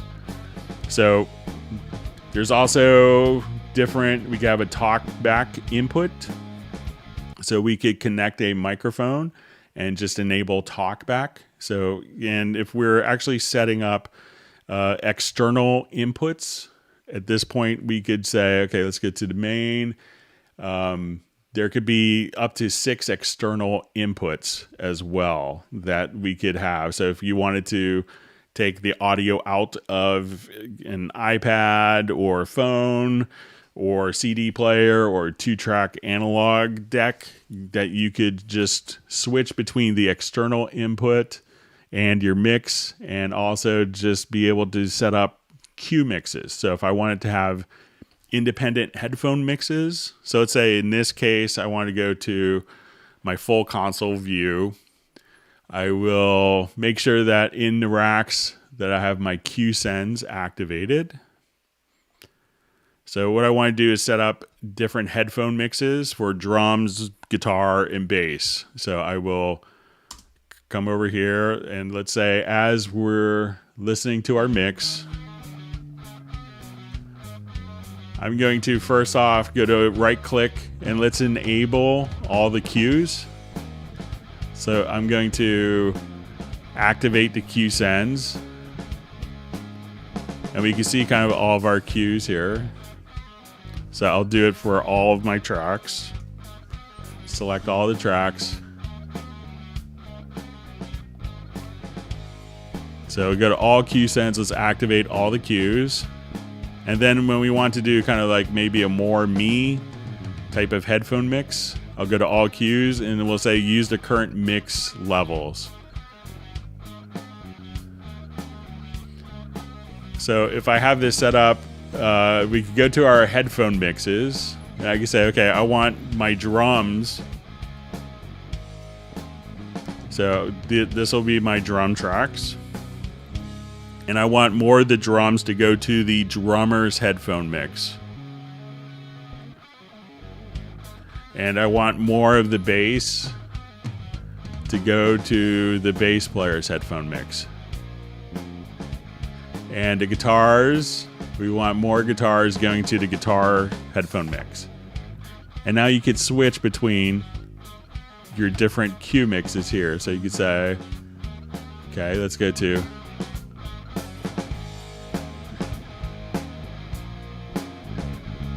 So you can say this is our bass player's headphone mix.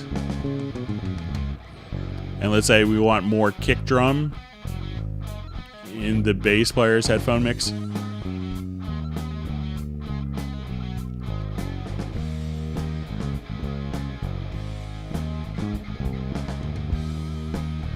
And we want to listen to the guitar player's headphone mix.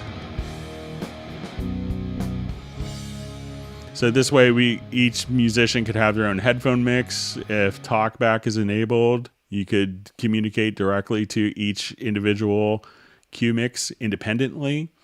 And you could also put different effects in the cue mix as well. So that's kind of a run through some of the stuff you could do in the control room. But it's very powerful.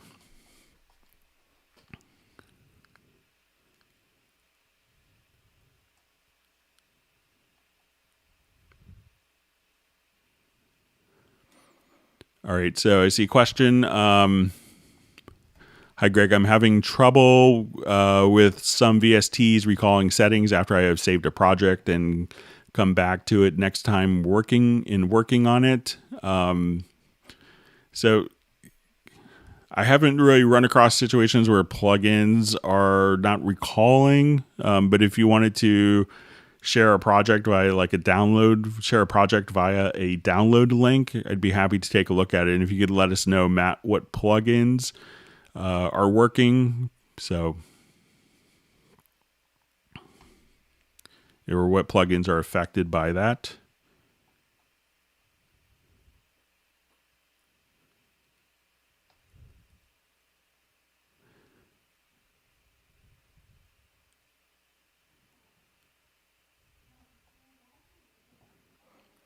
Okay, just reading through different comments here.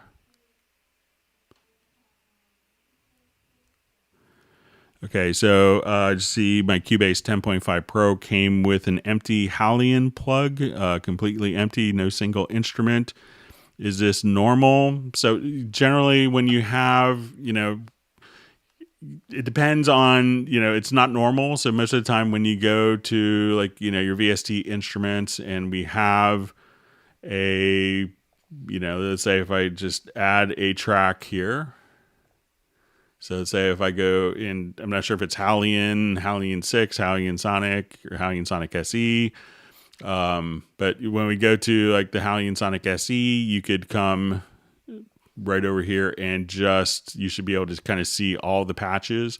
There is a utility called the Steinberg Library Manager, and you could try doing that and make sure when this happens and when it's empty is a lot of times people may download kind of like an update and not the full installer, and the full installer can be a lot because there's a lot of sounds. So sometimes it could be a rather large download, but check to make sure that you have the full download and install, but you should see a number of different libraries included. If you just got if you just installed a 10.52 without all the content, then the content won't show up. And it could also be that, if it's Hallian and you don't have a license for it, that you won't see the content. But check out the Steinberg Library Manager utility, which is actually included with 10.5.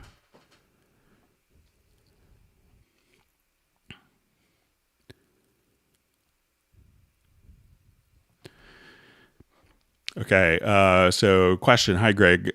Could you tell something about MIDI clock settings? I changed some settings and don't know how to get them back to default. So your MIDI clock settings are going to allow you to synchronize to other devices. So if you wanted to synchronize a drum machine or something like that, where you want the patterns to synchronize directly with Cubase or transfer it from an internal sequencer into Cubase. So if we go to your project synchronization setup, at this point you could see destinations. So here you could see different destinations of where MIDI clock is going to be, sent to, or, where it's going to communicate MIDI clock to and from. And you could just kind of come over here, and once you have everything kind of configured there, you could just, turn off external synchronization. So from your transport as well. So let's see if it's it's kind of less of an issue these days. So you say activate external sync. And if it's not working, you could go to the setting on the transport right here, but you may have to activate it.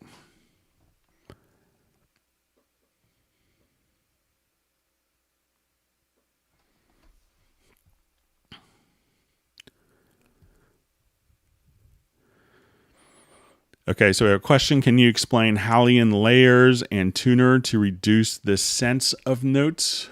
So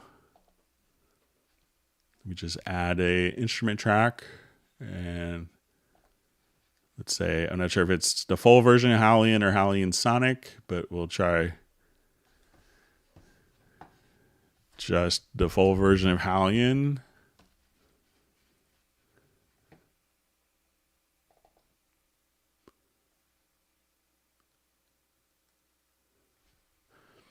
So as we want to come over here to, you could, for each instance, change kind of the tuning scale of that. But let's say if we want to go, I don't think it's going to be, so you could transpose directly here. And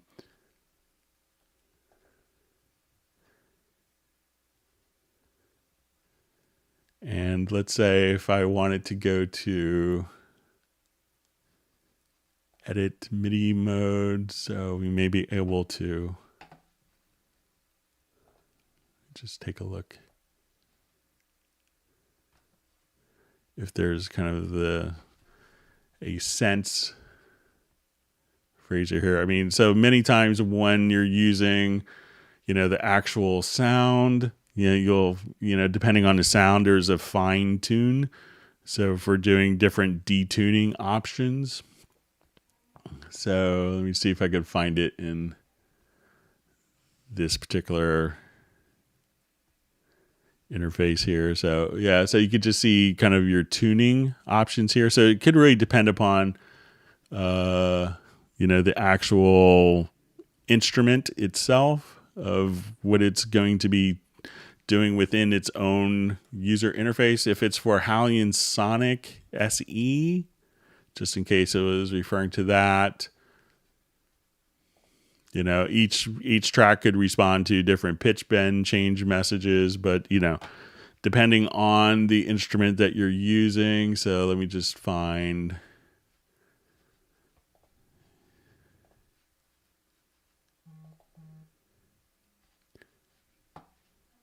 and let's go into some of the editing, so you have kind of your global tuning here, but a lot of times, depending on the instrument, you'd have like a fine tuning if you're doing if you're doing like a layer where you want to have that. So it could really depend upon the actual instrument in its interface.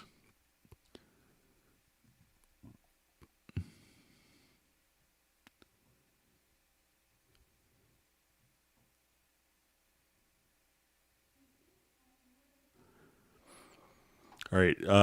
Hi, Greg. After export group or effects channel in same project, every time I must to scroll under all tracks, how can I export just like bouncing fills right under the track? So, if you wanted to, if they're being routed to groups, you could just do a real, so when you do an export audio mixdown with groups, that will take it and export it directly to the bottom of the track. So a lot of people may have their groups set up where, let's say, if I'm here and I wanted to take all of my drums and route these to a group, a lot of composers I know kind of do this where they'll have everything kind of set up. So I could say, let's add a group channel to the selected channel. So we'll make that like a stereo group. And at this point, we could add an audio track wherever you like. And let's set its input from the group. So I'll just take this and we'll say from group 1.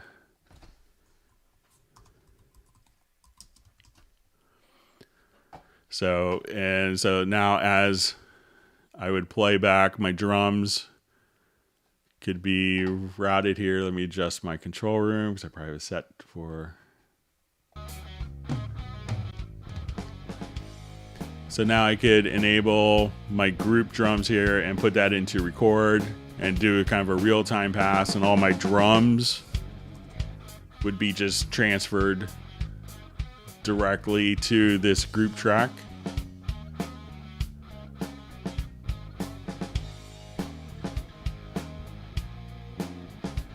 So you could do it like that, but if you do an export function, you could, it's going to be placed at the bottom because there's a lot of implications of control surfaces, like if you have a big control surface and all of a sudden all of your assignments for your control surface have now been reassigned because the group was imported automatically within the middle of the project. So there's some consequences that could happen with that. So, but there isn't a way to have it if you do a render in place for the tracks, but that's not for a group or for an effects channel, that would be placed directly underneath. So.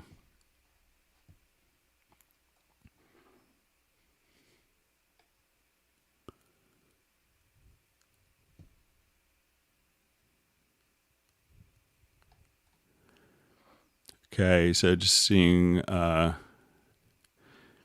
a question on an automation track, for example, volume, sometimes the dots remain white and remain balanced. Sometimes when they are black, we can adjust the level, how to make them turn black. All right, so let's say if we have automation going on here.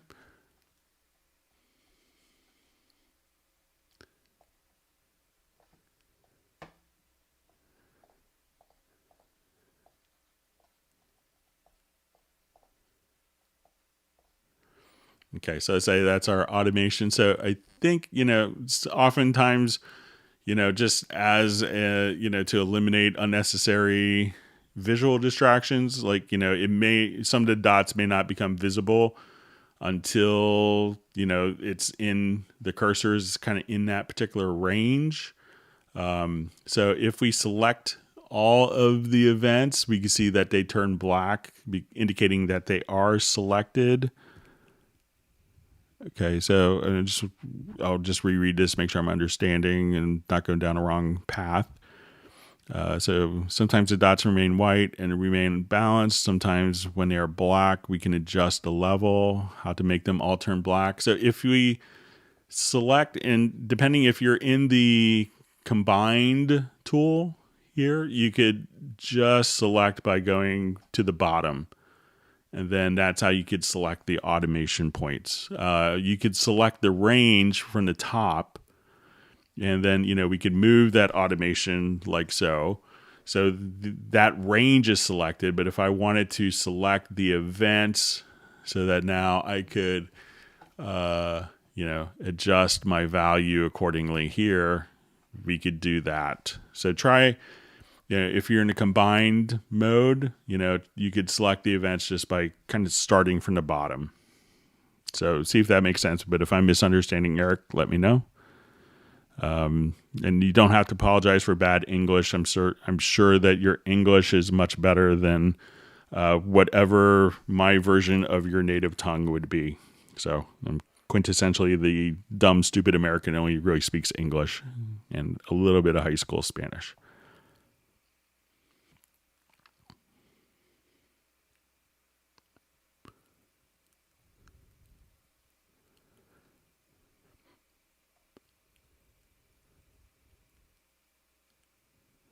Okay, so just see kind of more of a clarification about some of the MIDI notes being delayed. So let's go ahead and take a look. So we have the patch.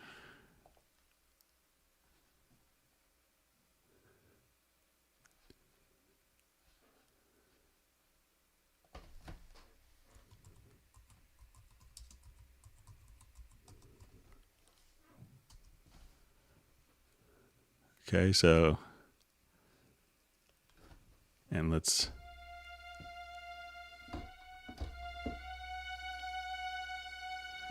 okay, so I think this is the same patch. So it said studio strings. And and high in Sonic 3, the F and F sharp 3s are having a delay after before making a sound while other notes are fine.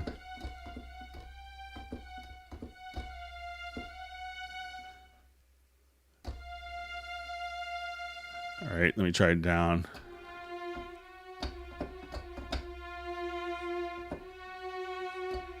So that's the F sharp 3.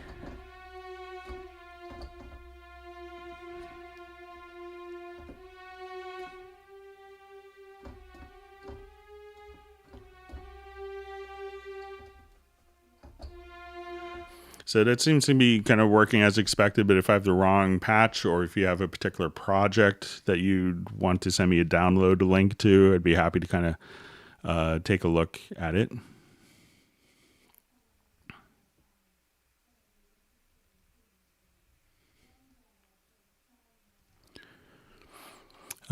So, all right.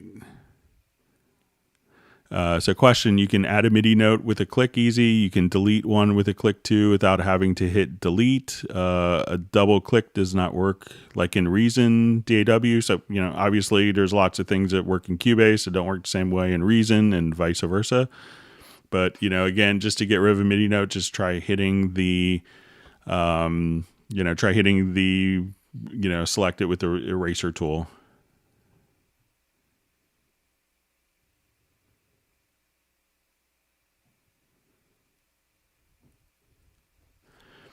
Okay, so Greg, question. Greg, is the buffer size in the project and media tab linked? Because when I browse through samples at higher buffer size, say 1024, they take a fraction of a second to play rather than the lower buffer where it's instant. Yeah, so that's definitely linked. So, just like your transport would be linked to the buffer size, the audition is going to be linked to buffer size as well as, playing MIDI notes. So a lot of the times, as you're searching for different sounds, consider, and as you're kind of writing and performing and playing, run it lower buffers. And then what many people do is they start adding a lot of effects and duplicating tracks and duplicating instruments and layering instruments. That's when they find the need to raise the buffer.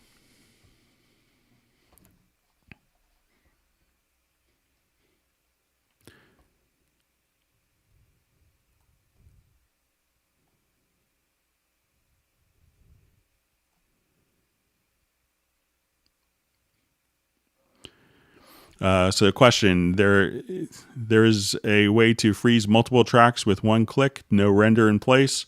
So rendering with the freeze function is going to, be one track at a time or one instrument at a time. But if you want to render in place, you could do multiple tracks at a time.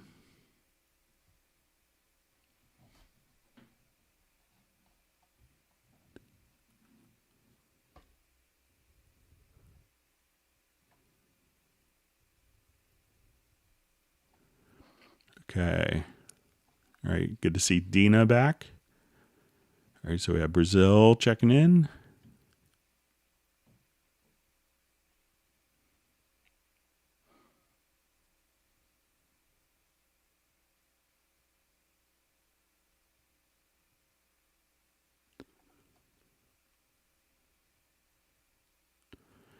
Okay, so we have a question, Greg, how to hide lanes in MIDI tracks after you dissolve a MIDI part into lanes. So a lot of times when you if you have lane set up, so let's say, I'll just do a quick.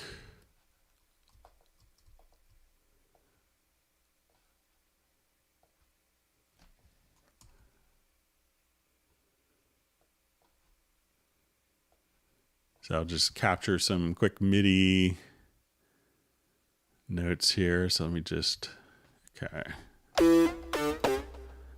So let's say if I have, so I'll create some lanes here.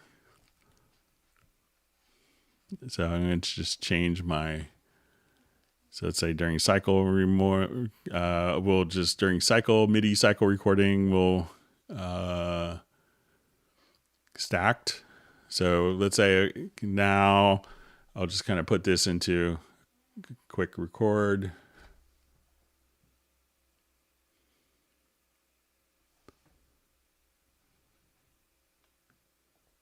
All right. I'll turn external sync off. All right, so say.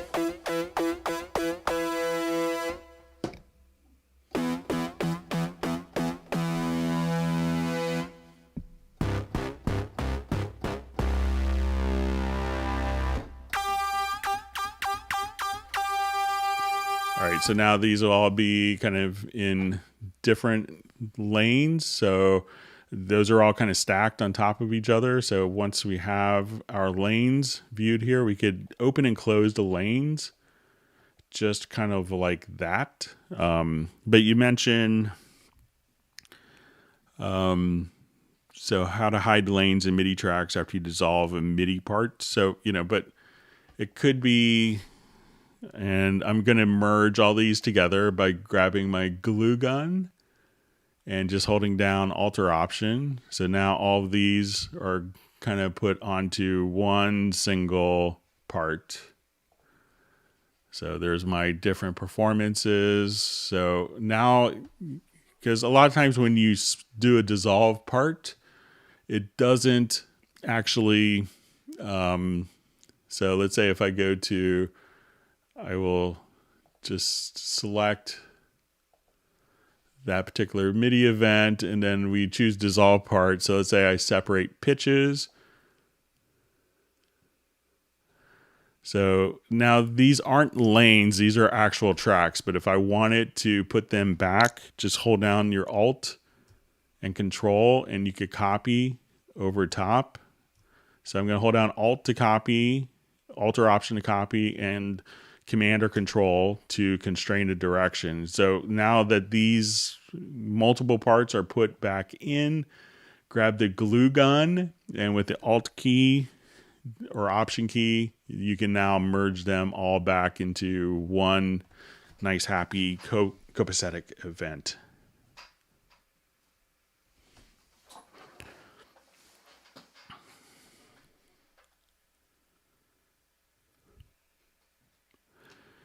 Okay. So, hi, Greg. Will there be a Steinberg Black Friday sale this year, particularly on Absolute 4? So generally, I'm sure that there will be a Black Friday sale. And if you're interested in Absolute 4, I would save on the possibility that might be included in the Black Friday sale. So, but I can't tell you what's going to be on sale on Black Friday. But if that's something you're interested, I would set the money aside now. And if it happens, you'll be in great shape and be able to kind of take advantage of it.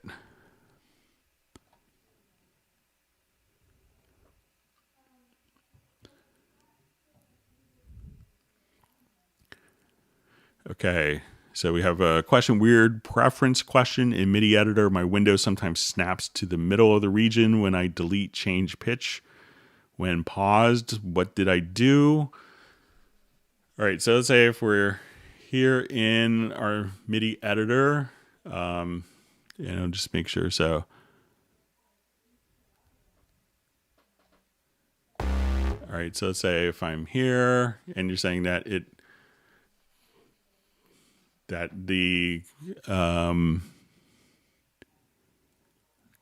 sometimes snaps to the middle of the region when I delete change pitch when paused. So check just this out. It could be under transport. So let's say if I'm here,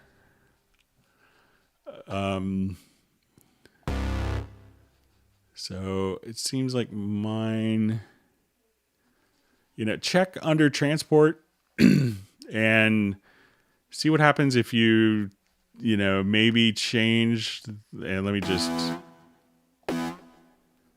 so my cursor seems to be staying the same, but I've seen it could be maybe try unchecking use video follows edit mode. So, if that's checked, that's something that I would try. But let's say if I come here and I delete a particular note, my my play position doesn't seem to be changing. So, but let me just look through another preference and see if it's maybe snapping to the selected event.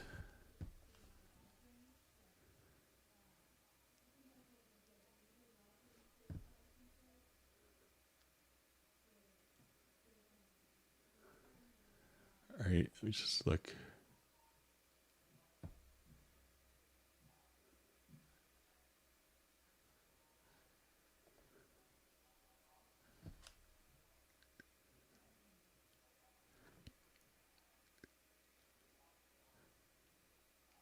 To see if there's any preferences. And it could be maybe auto select events under cursor. No, that's not going to be it. But check the use edit video follows, under the transport. Try that, because I've seen that sometimes with the start of an event. So I'm not sure if you're in a MIDI key editor or which ones that you're on. So.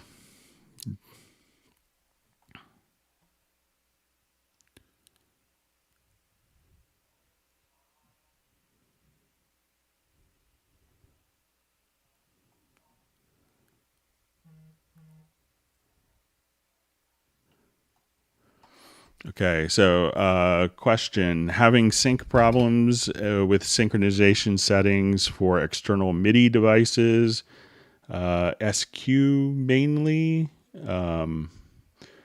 Could you run through the sync options menu, please, or SQ1? Let me just take a quick look, see if I could figure out what SQ1 is.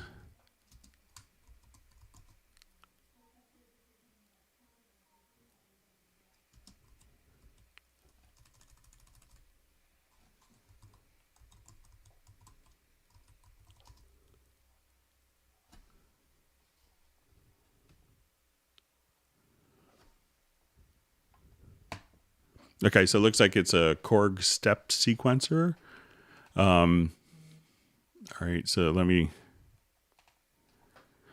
Okay, so, if it's going to have its own sequence data, so probably what you want to do is go to your transport and go to project synchronization setup, go to destinations, and where you have the SQ1 connected to your computer, you want to probably just have MIDI clock. And at this point, you could, under your MIDI clock destination, to just simply, choose your MIDI clock destination. And at that point, make sure that your SQ1 is actually set to listen to external clock. And in the transport, and again, you may have to come over here and just activate external sync options from the little settings cogwheel on the very far right. So as we do this, I can now activate the external clock, and then that should be driving your SQ1 sequencer.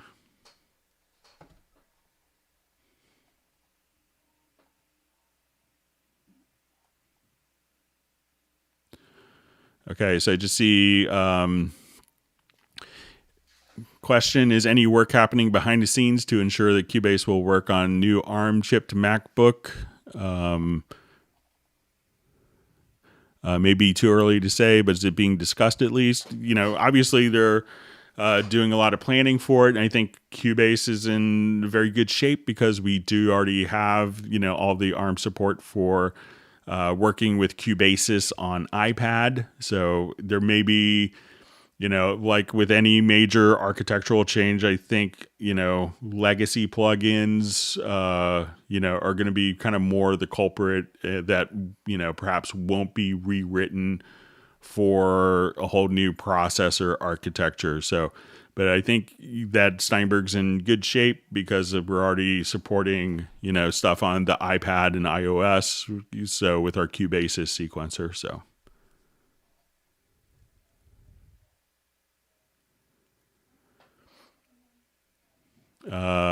Hi, Greg. Can you use the chord pad to create chords for an audio bass line? So it's not really, with audio, if we kind of use it maybe in conjunction with the sampler track. So let's say if I wanted to just come over here, let's find, I'll just solo bass part here and switch my keyboard to the right computer.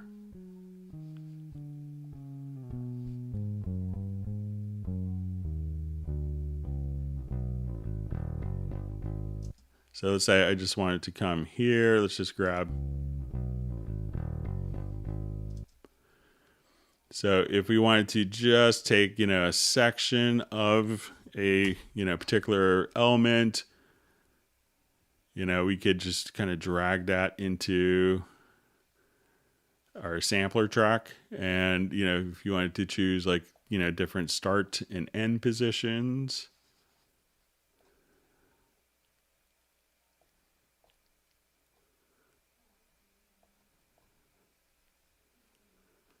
So let me just say I just want to take one particular note here.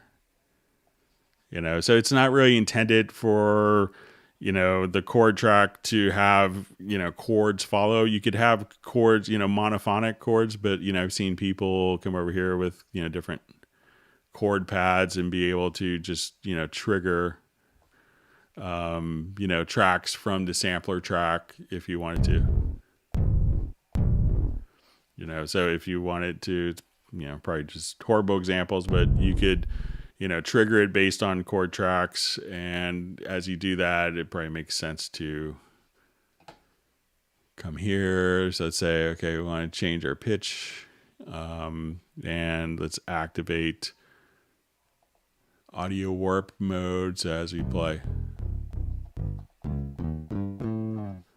So, you could do stuff like that, but it's not really intended to, take the chords and, while a monophonic bass line could follow and stay within the chords, it's not going to do it for like piano or guitar stuff.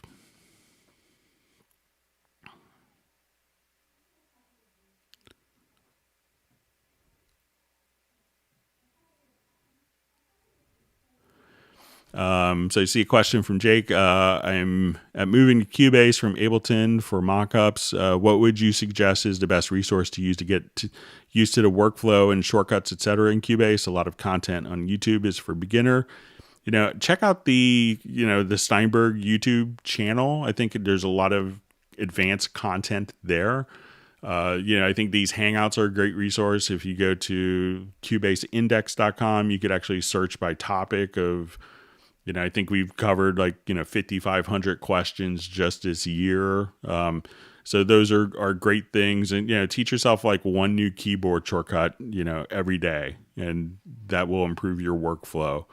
But I also, in addition to this, I think there's, a series, the Greg Ondo, Ondo, Q&A on the Cubase YouTube channel. So you could check that out as well. But, there's a lot of advanced, resources there.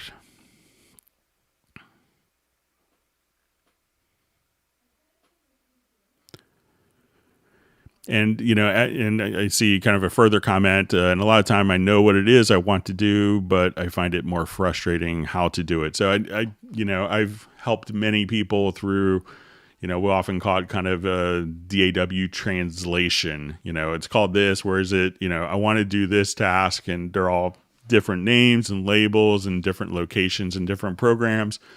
But once you kind of get the keyboard shortcuts as muscle memory, I think you'll find Cubase to be pretty intuitive. But, if there's a particular function that you can't find, just let us know and ask in the field, and we'll be happy to try to help out as much as we can.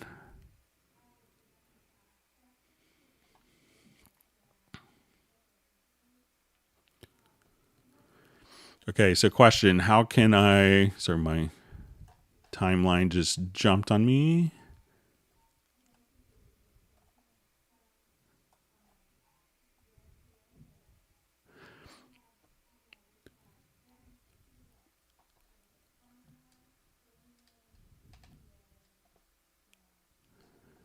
Okay, how can I move MIDI notes with all the parameters like pitch, etc.?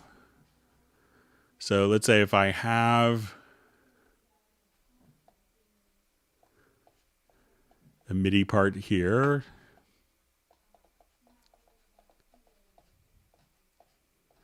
Okay, and let's say I have pitch bend. And let's say modulation as well. So, okay, so we'll just kind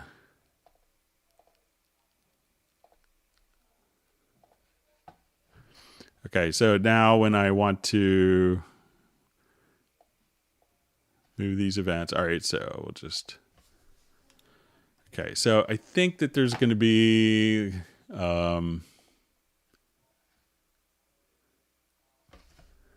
Just a little.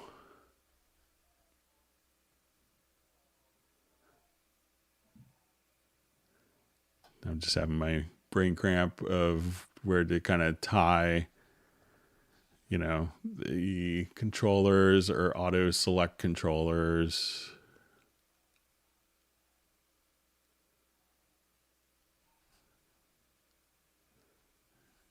I'll just look into preferences very quickly.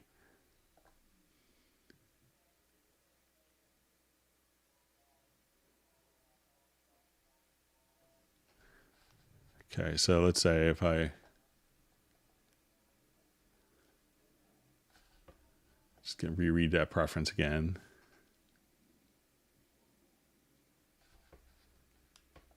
Okay, so let's say if I select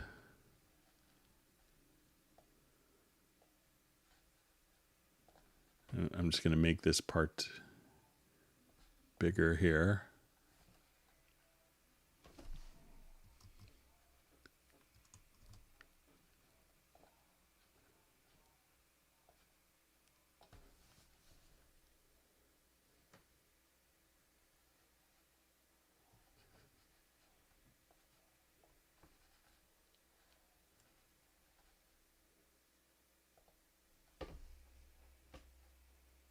Okay, so there's the auto select controllers.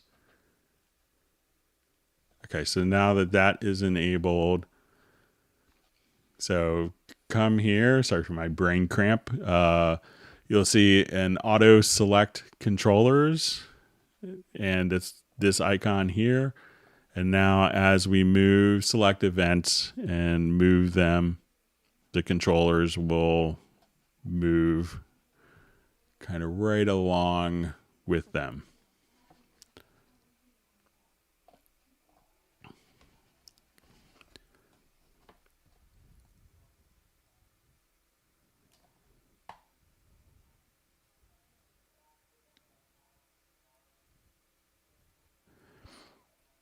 All right, so we see Andy Nicholson, guys and girls, smash the like button for Greg. Having time like this with him is almost like getting free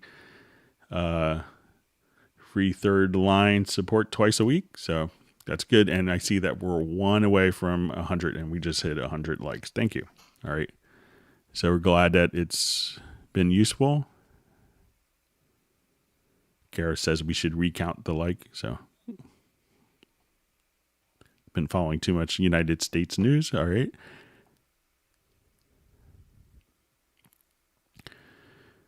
So does Cubase compatible with MacBook ARM processor? So I don't think there's going to be any problem. I haven't specifically asked. But I don't anticipate a problem with that. But I could ask maybe for Friday's Hangout.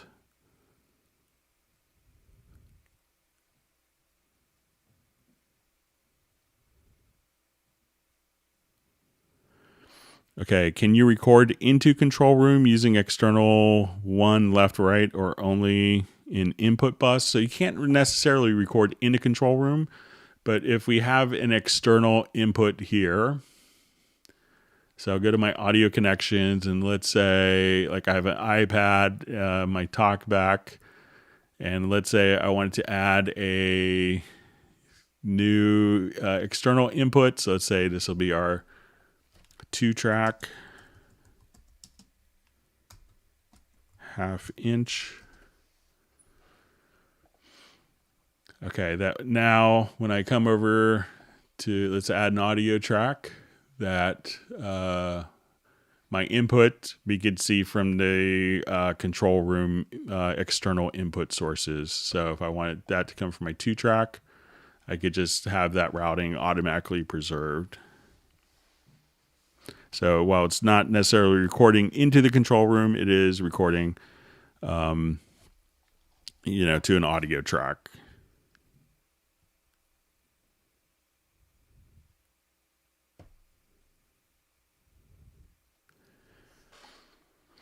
Okay, I'm trying to make a range selection, include the chords on the chord track and paste so that the chord lines up in a bar. It can help with that. For the record, the chord was not on a beat or bar. Okay, so. All right, so let me just set up kind of a scenario here for Paul.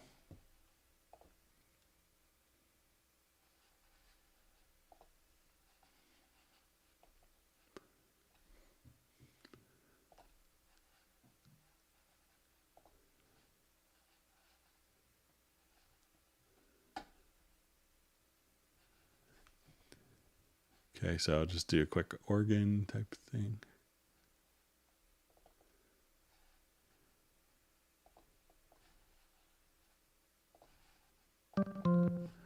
Okay, so let's say if I come here and I'm just going to enter a part in.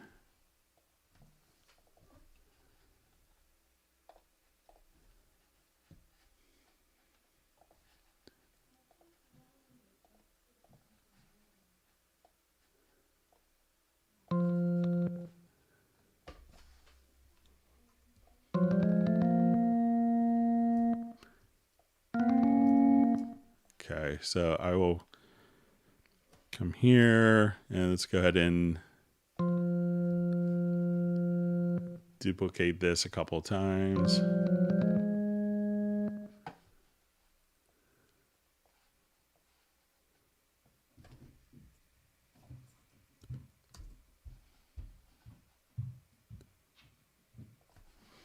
Okay, so.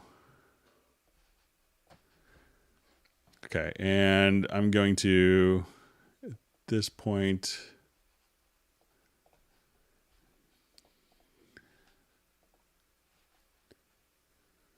just go to my chord track or go to my project menu and let's just have it create chord symbols. Okay, so let's say these.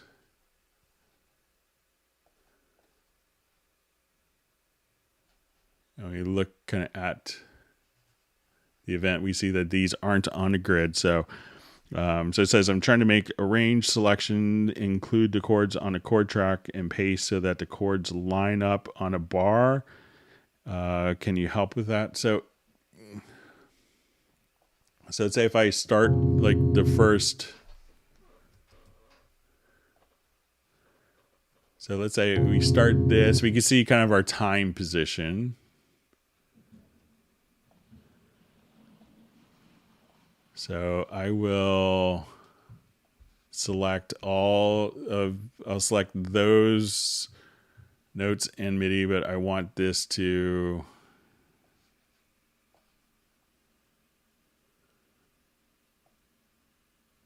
say start right there. So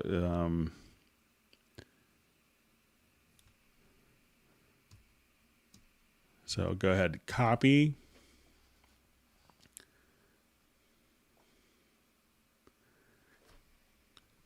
And let's say if I'm here.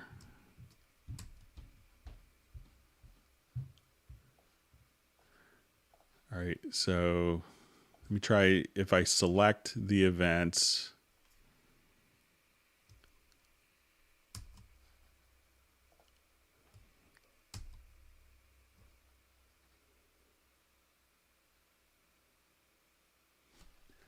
So that way, like the chords are now, looks like it's still.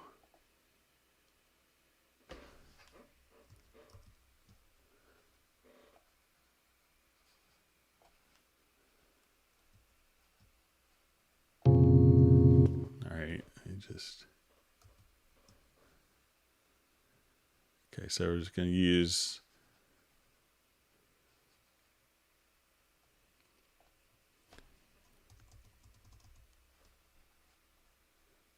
All right, so let me try this. I'll try just to select that chord and the range. And I'm just going to drag it, holding down my Alt or Option key. Let me see if I can...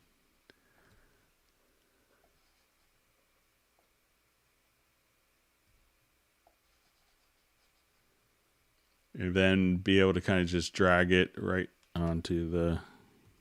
I held down the wrong modifier key. So let's say I have this, and now I'm going to hold down my Alt or Option key. And I'm going to move the cursor so that we see the hand, and hold down the Alt or Option key, and then just have it kind of snap. So give that a try, Paul. So, select with the range selection tool, like from the top, and then from the middle part, hold down Alt or Option and drag, and then you could have it kind of snap directly to... And you can see the location there. So see if that helps you with your situation, Paul.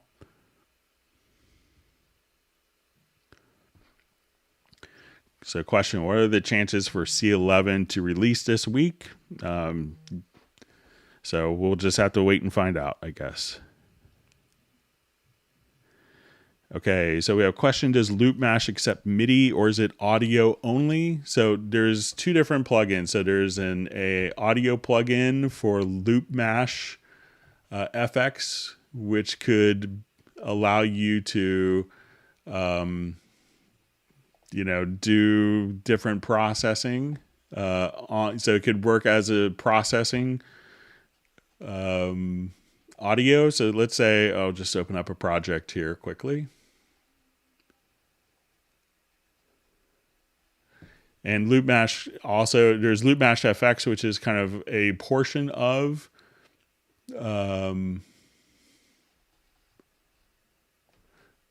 Loop Mash, the instrument. So, but they could work on audio, but they could also accept MIDI. So let me just find, okay.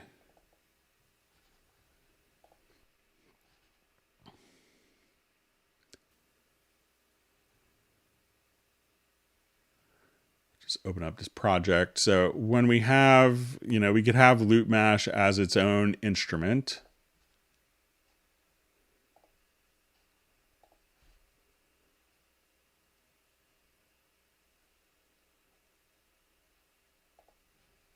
And this is really kind of how it started. So if we wanted to come over here, we could play different scenes from MIDI as we're working. So if we wanted to load up different snapshots that will respond to MIDI. So as we're playing.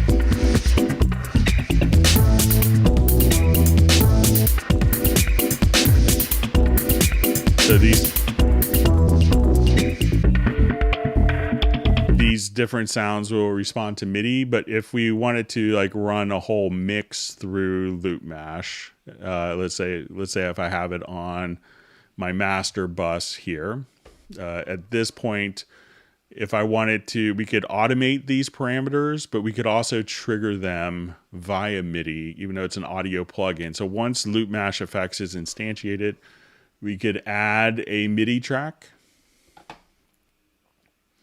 And at this point, we could set its audio output, or its MIDI output rather, directly to, so we'll say you'll have the Loop Mash FX MIDI in. So you could trigger the different scenes via different MIDI note messages. So let's say as we're playing this project, so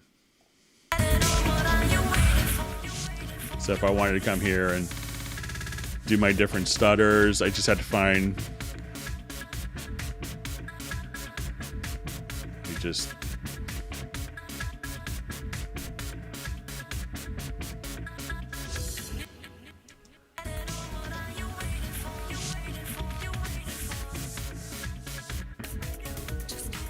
so now as soon as I have this kind of set up, this MIDI track could be sent to Loop Mash, and we could set up, all of our different. You just had to find kind of the correct MIDI notes. Let me just see if I could find it, but it will then respond to MIDI messages, so you could have MIDI perform it in real time.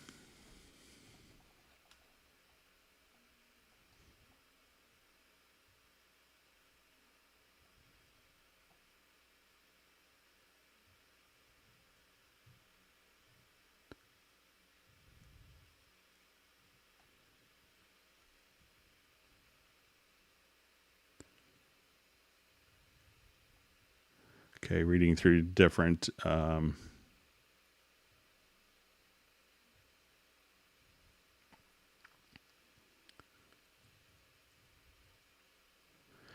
Okay, so question. Hi, Greg. I will get a new, very powerful new PC in a few days. Is there any easy way to transfer all Cubase settings to the new PC? Thanks so much. Really, all you have to do is go to your edit menu and go to your profile manager. Come over here, take all of your settings and export a profile, email to yourself, put it on a USB flash drive, and import it into your into your new computer. Congratulations on your new computer. Hope it makes everything great for you. It's always exciting to get new computers. I'm long overdue for my studio PC myself.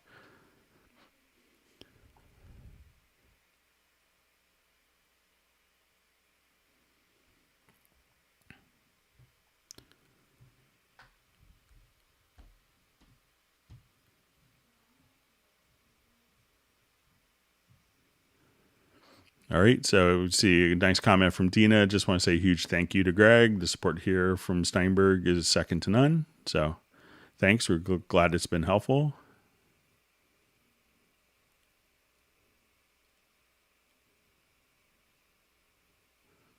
And Agent K indicates that I'm La Leche, which is apparently also complimentary. All right, so I see Agent K is doing some moderation for us. Thank you.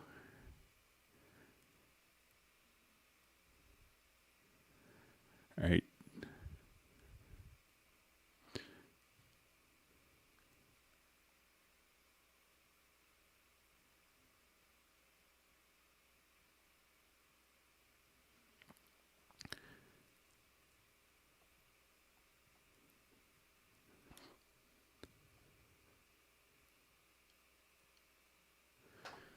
Okay, so I just see from King Bitter on question, it's Halion 1, which is empty in Cubase 10.5 Pro. Do you know why there's no single instrument?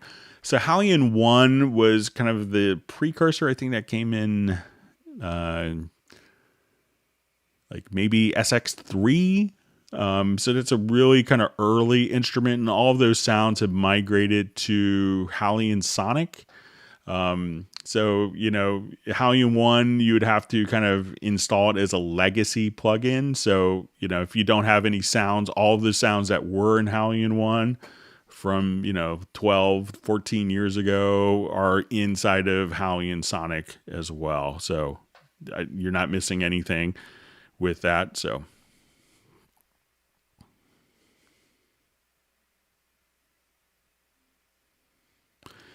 Okay, so a question from Ace. Hi, Greg. Does Cubase 10.5 have an autosave function so that every once in a while while I'm working on a project, the snapshot or backup of my work is autosaved? Thanks.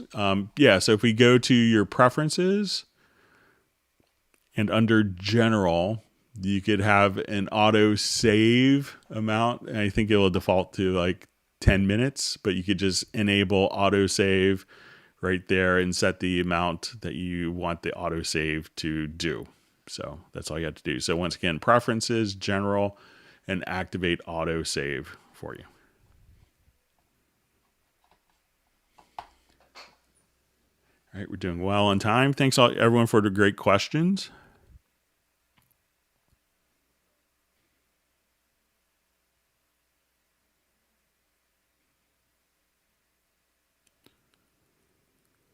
Okay, so let's see. Hi, how to make a slur in MIDI note, say with cinematic strings. So a lot of times it could really depend upon, how the library is set up. So let's say, I'm not sure if cinematic strings is a particular instrument, but I'll see if I can find it. I'll take a quick look under inside of Hallian Sonic here.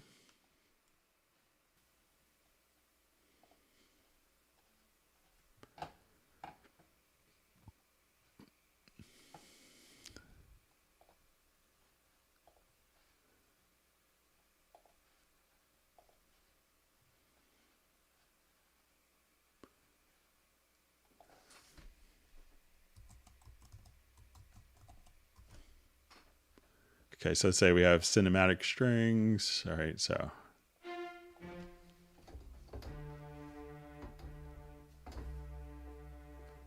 So sometimes people will do,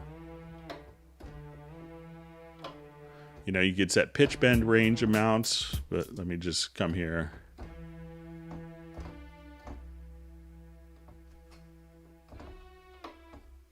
Some people will do a pitch bend or up to the pitch. Let's see, I'm a horrible keyboardist. You do.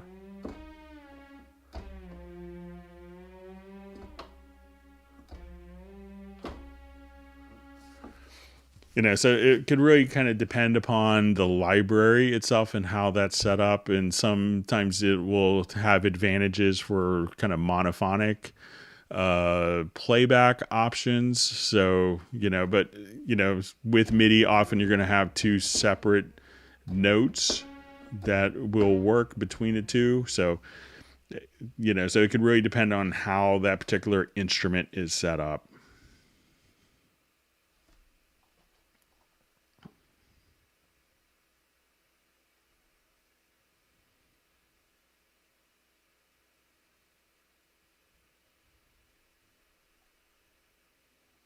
Okay, see that Pablo's back. It's probably been back for 45 minutes. All right.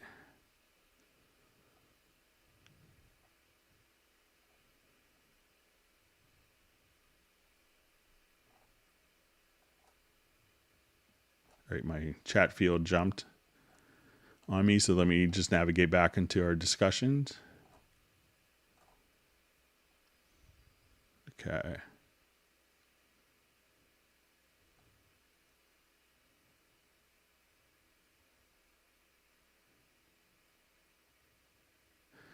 Okay, so question, is it possible to select only lowest notes, bass, or only highest notes, melody line in the key editor? So, there's some different ways of doing this. So let's say if I have...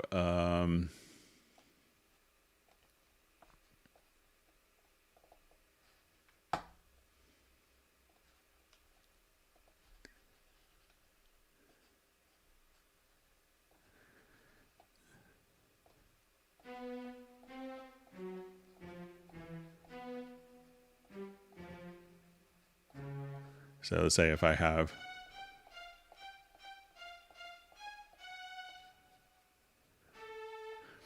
so a couple of different ways of doing it is, we could, you could, graphically select, like, so you could also, if you wanted to select the lowest or highest pitch, you could do the logical editor. I just having a discussion with a friend of mine today before the hangout. He's a very happy Cubase user. But anytime I pull up the logical editor, he's like, "No, not the logical editor. I hate the thing."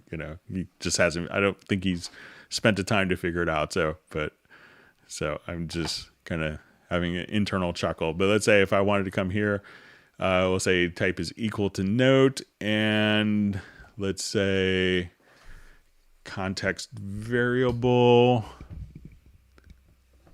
Or let's see if maybe it's under property is,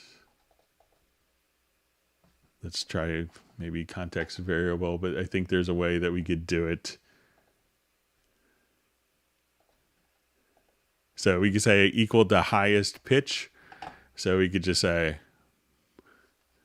so let's say I have one really high note here.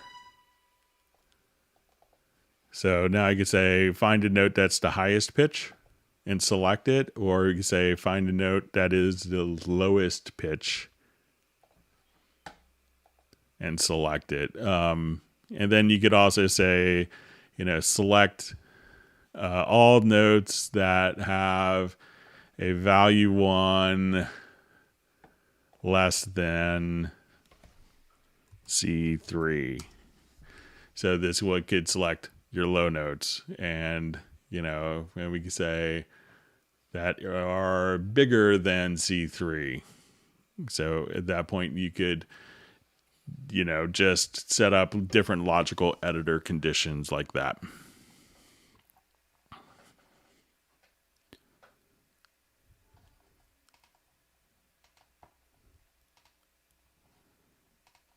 Okay.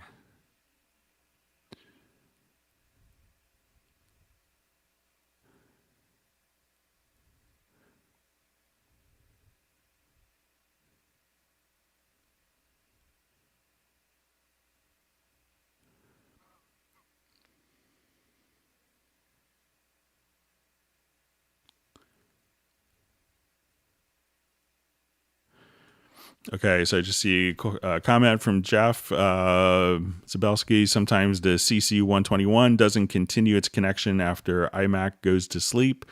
I've had one since it came out and really do love it. So it's been frustrating to lose the connection. It needs an app reboot. So check to make sure, one, that I'll try it out myself maybe tonight when my Mac goes to sleep after I do the index. But make sure that you have it set to the that you have the power supply connected. And this kind of sounds like a PC thing, but your Macs can also go into a suspension of USB power when the unit is asleep. And I think there's a setting in a Mac OS. You may have to kind of dig pretty deep to disable that. But I had someone that was a couple of people recently that, were running into issues like their media bay was taking a really long time to open up on their Mac. And it ended up that it was external USB 3 drive that was causing, and it was kind of, waking up from sleep mode often when the USB port was in power saving mode. So check some of that stuff out, Jeff, but if you want to email me, I could try to recreate it myself.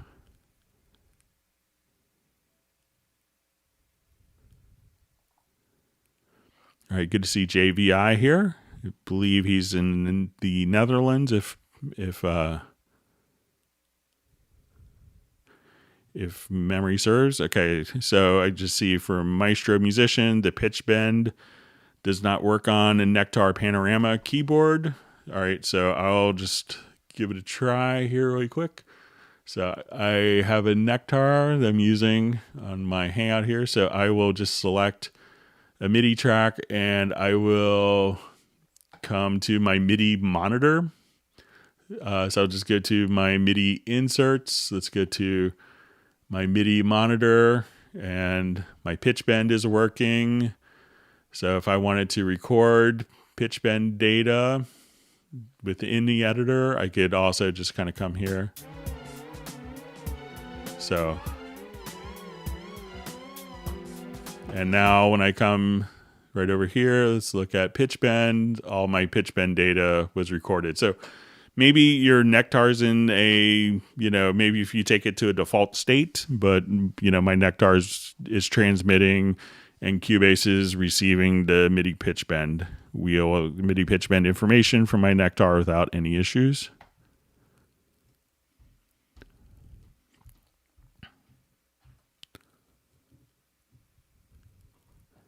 Andy Nicholson wants more people that have are watching to hit the like button. So I see we're at 116 concurrent viewers and 115 likes. So that's pretty good ratio, but thanks, Andy.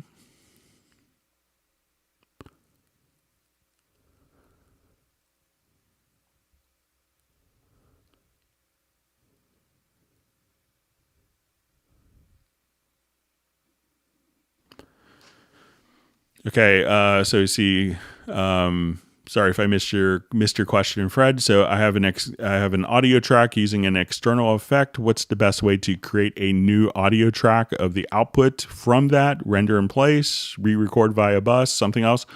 So if you have an external effect on an audio track, I would just render in place. It would render it in real time, and then that would be applied. You still have your original file. You have your rendered in place file as well. And I think that's a great solution for being able to apply that and being able to use that external processor for other tracks.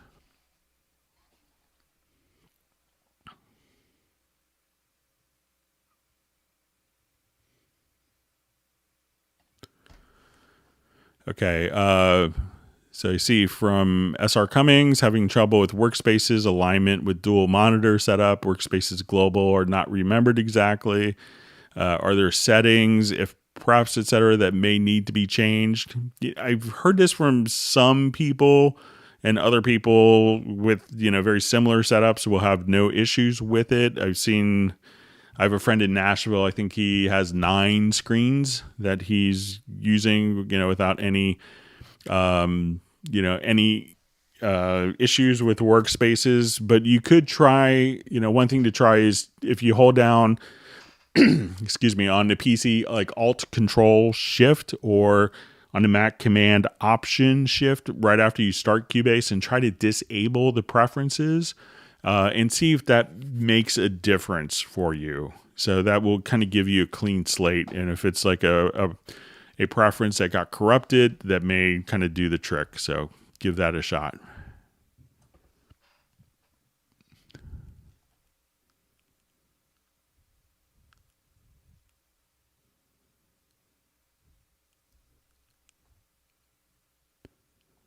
Okay, reading through comments.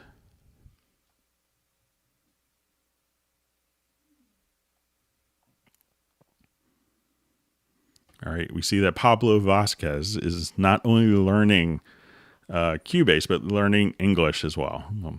You will have to help me brush up on my Spanish.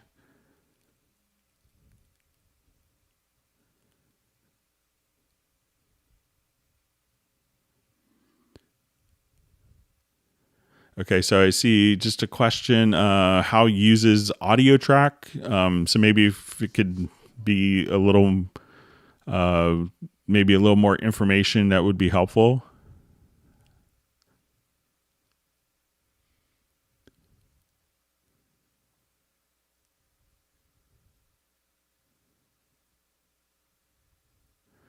Okay, see, nice comment from Simon Crockett. Hi, Greg. Thanks for your tireless output of wonderful help, tips, and tricks and inspiration. You're welcome.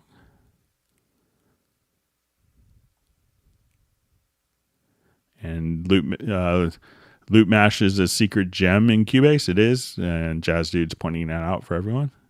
All right, we have Sal on the Hangout. Sal Peleas. Good to see you, Sal. Welcome.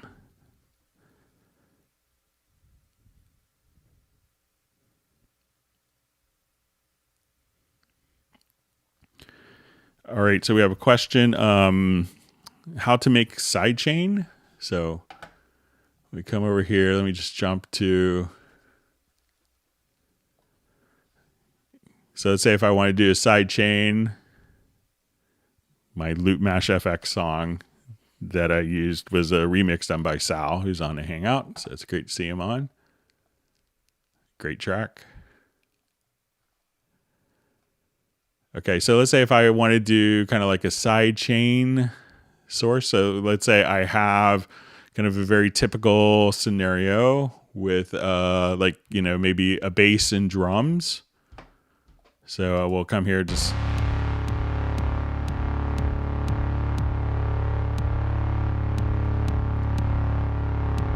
So let's say I wanted to sidechain the compressor on the bass with the input from the kick drum.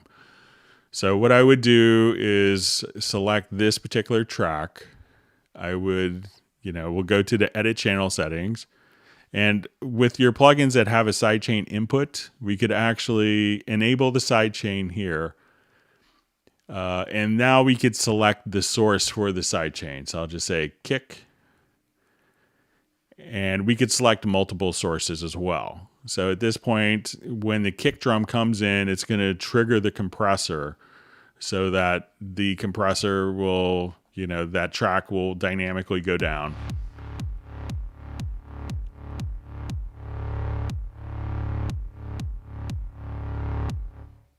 So that's how you can do it. So on a effect plugin that has sidechain, you want to just activate it kind of right here, kind of just to the left of the name, and then click to the right, and then you could set your sidechain input source, and that will do all handle all the routing for you in the background.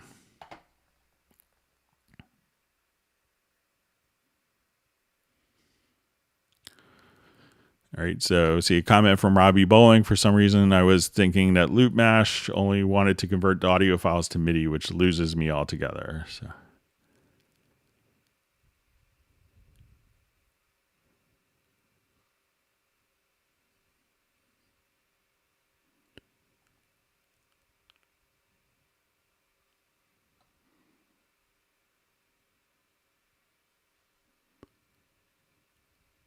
Okay, reading through different comments.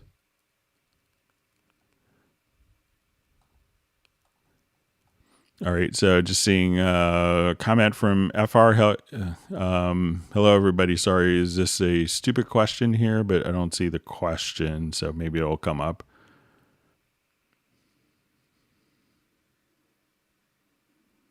See some discussion of Hypersonic, which was kind of the precursor to Howling and Sonic, developed in conjunction with Wizoo.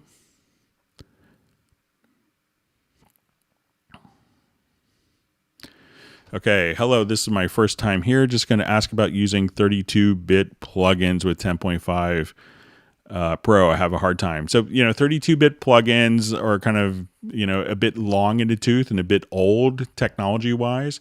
And they tend to cause a lot of system instabilities. So, they had kind of limited capabilities for accessing, your computer's memory. So there's a lot of issues with 32-bit. And I think it was with 8.5 or 9 that Steinberg had decided to, drop 32-bit plugins. And, now I think most companies have done it just because, I think it was an inordinate amount of tech support issues were just kind of, plugins from 1997 and stuff like that people were still using. So if, I realize that, if you wanted to run particular plugins that, some of them may only work in 32-bit, and there are some bridging solutions.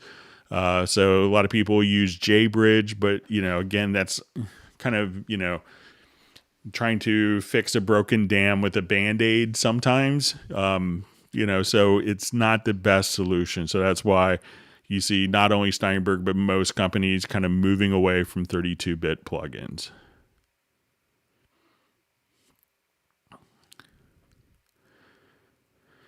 Okay. Hi, Greg. Is there a way to auto-save to the cloud, i.e. Google Drive? So you could, if you have it mapped to a drive letter and that's where your project is, you could, have it saved to your Google Drive, but, it's going to be so slow in comparison to what you need every time you do an autosave. If it's going to take you 4 minutes to back up your project and all the files to the cloud, that it may not be worth it. And, just let the autosave do its thing in its root location.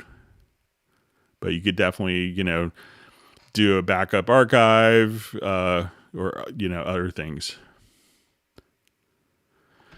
So question, will you do a Hangout or something like that for VST Connect Pro? Quite interesting in these times. So yeah, we've done a lot of VST Connect Pro stuff during these Hangouts. So, we've done it on a number of different Hangouts. It could be tricky to set up in a scenario to demonstrate it, but if you do a search on Cubase Index, there's one of the Hangouts, I got it, someone had asked in advance, and I had 4 computers kind of going at once to make it happen, but we've done it in other Hangouts, and we could have it set up for the next Hangout if you want. I don't have the computer currently in the room.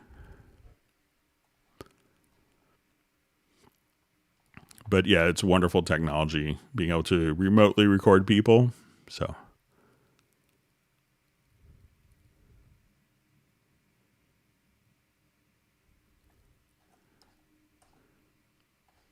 Okay, see my chat field jumped again. Bear with me while I get back to where we were.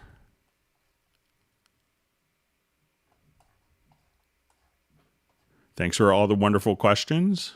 Hope that everyone's learned something new.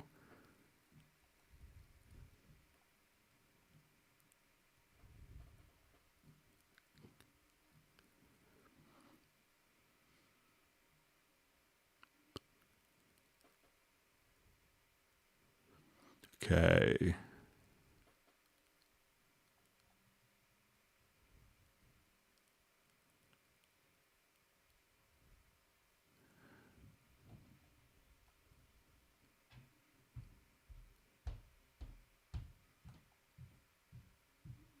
Okay, you're just reading through comments here.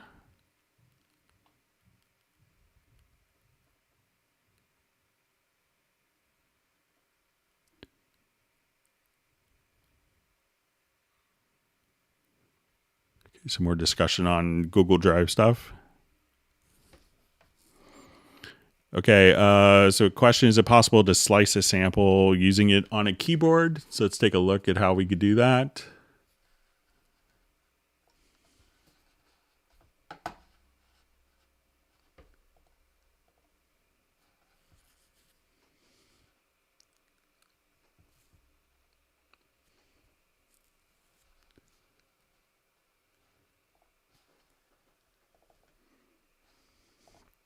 And we could kind of do sample slicing and play from keyboards directly inside of Groove Agent. So let's say if I have an empty instance of Groove Agent here, and I'll just go to my instrument sounds. I'm going to drag a loop directly over to Groove Agent. So if we trigger the loop,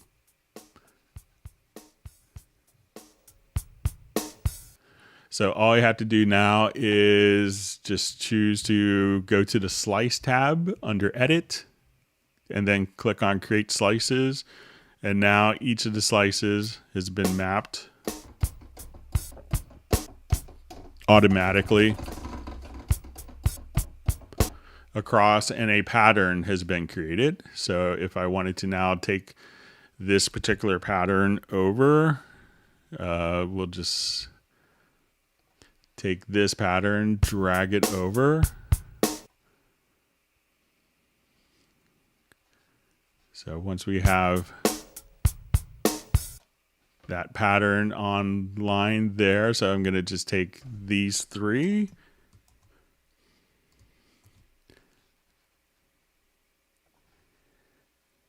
So I could say, let's play the pattern kind of, as expected here. But if I wanted to kind of, construct and deconstruct the loop, I'm just using the arrow keys here.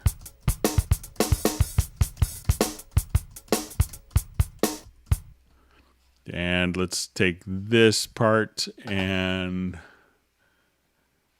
let's just reverse.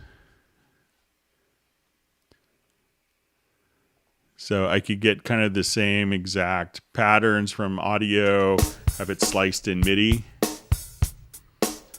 and then have my variations.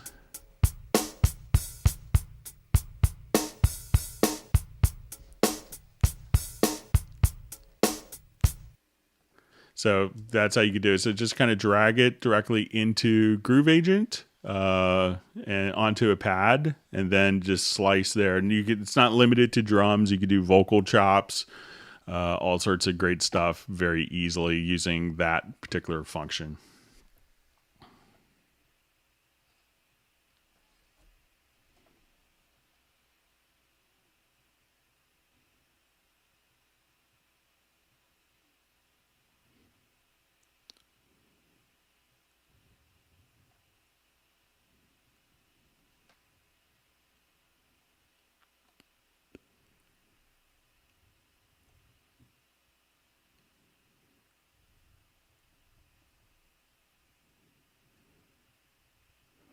Okay, so I see from Pablo, I'm looking for ideas for workspaces useful during mixdown. What do you think of?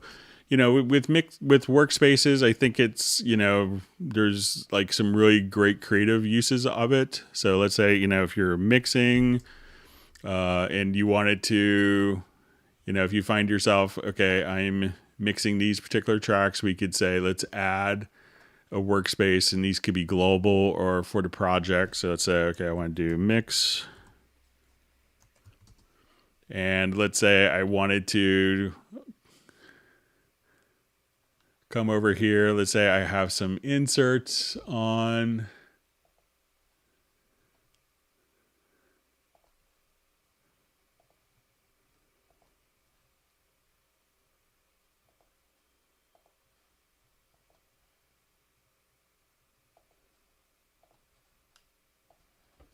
And if I wanted to see with all of my inserts opened, exactly like, let's say on every group, just come over here and we will choose, let's say compressor, mixer.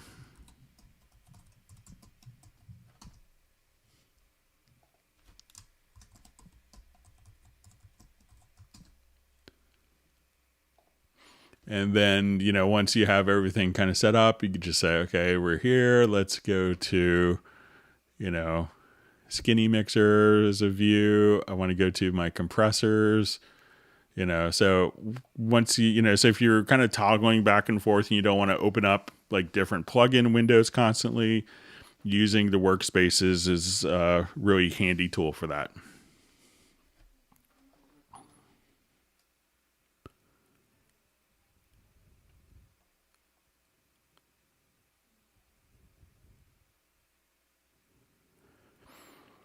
All right, so I see from Stephen Bear, if somebody could help me. I failed about 3 weeks to activate the time warp tool. It's not available in my tools. So depending on which version of Cubase you're running, so I'm not sure if you're running Cubase Pro or Cubase, Elements, but depending upon your version, it may not be visible in some of the lower versions, but if you see it there in the toolbox, it should be available to access within the program. But if you could tell us, Stephen, which particular version of Cubase you're running, that might help.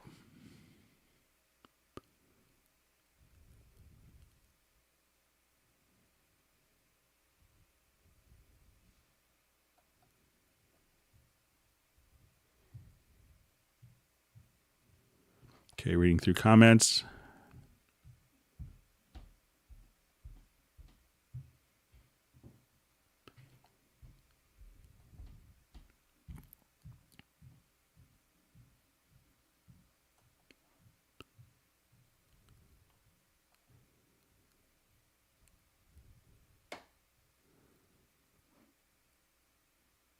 All right.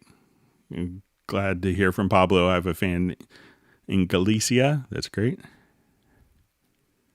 Look forward to going back to Spain, hopefully when the pandemic is over. I'm looking forward to traveling again. I used to be the guy that just flew all the time, was constantly in a plane. So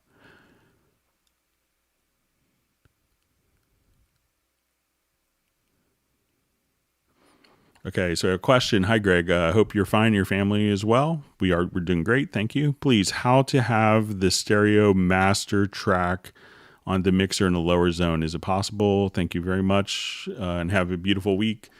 So a lot of times, you can have your mix console here, and you can navigate all the way over to like where your master fader is. If you wanted the master fader to kind of always be locked in the right hand portion of the mix console, you could go to visibility, and then you'll see zones. So, we have 3 zones. So you could lock a parameter to the left side of the mix console, to the right side of the mix console, or just have it kind of float in the center. So when we go to zones, I'm going to go to my input output, and then I'll choose the stereo out.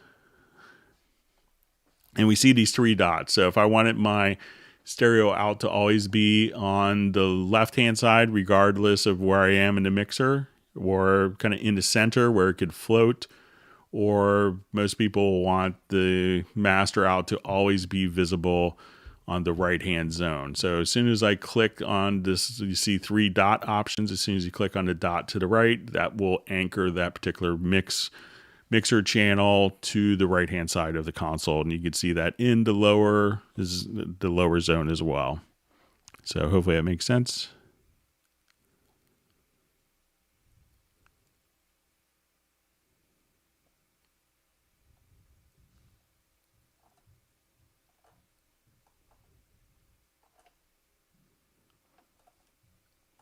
Okay, my timeline jumped on me, but I think I'm back.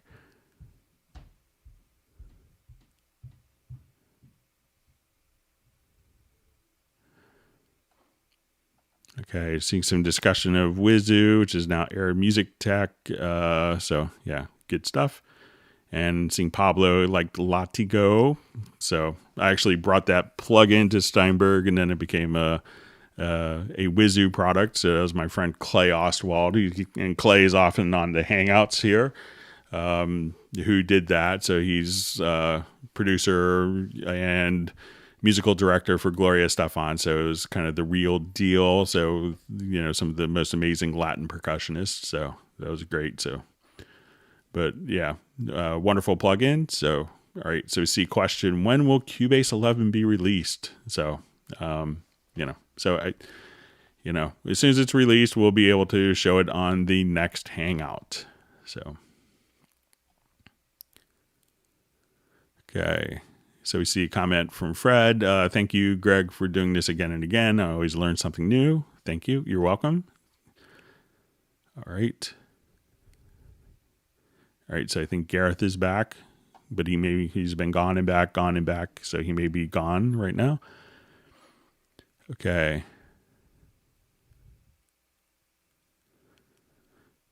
Okay, so with King Bitter, we says his mobile ran out of juice, and if we had covered his Hallion 1 question in Cubase 10. So Hallion 1 was an older legacy plugin where all the sounds have been migrated into Hallion Sonic.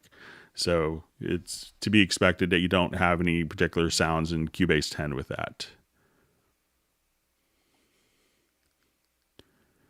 All right, so Gareth is watching the Hangout like a TV program while eating dinner. So that's good. Say hi to your daughter for us, Gareth. She usually pops in, sometimes types for you.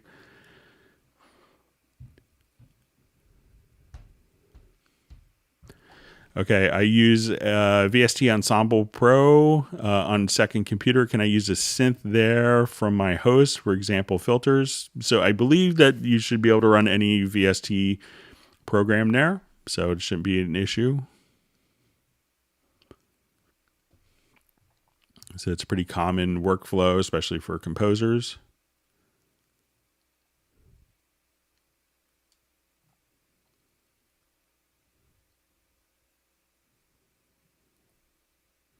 Okay, so Fred Robinson's let me. So I will let you know if I do go to Prague. I would love to.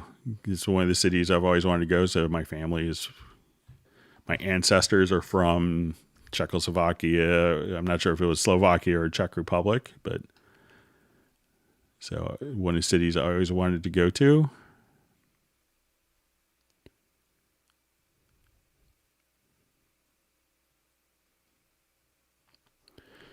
Okay, so we have a question. Hi, is it possible to tune a kick or snare without the sampler? So, all right, so I will turn off my Flash Player update announcement. Sorry about that. It's probably annoying. So yes, we can tune. So I will switch to this project. So let's say I just have drums and I don't want to use a sampler track or an instrument. And let me just revert.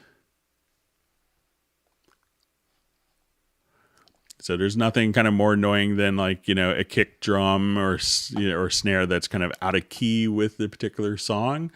So let's say if I wanted to take my kick drums here. So let's say we're playing our drums. And I'll solo my kicks. So say I have these. So I could just select these and just from my info line, just transpose.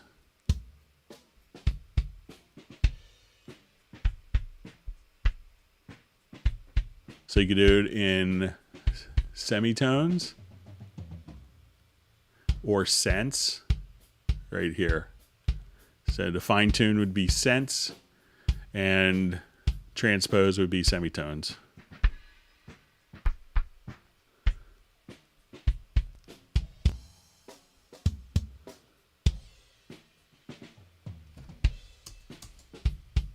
So that's how you could tune drums without having to use a sampler.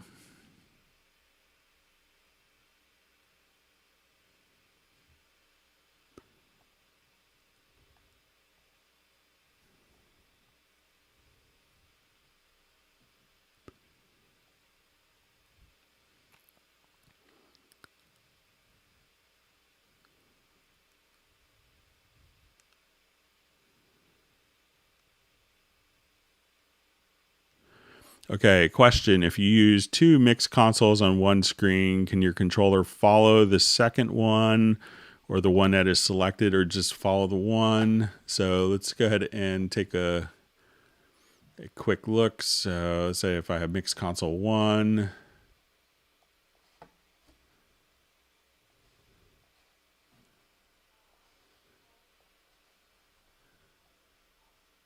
And let's go to mix console 2.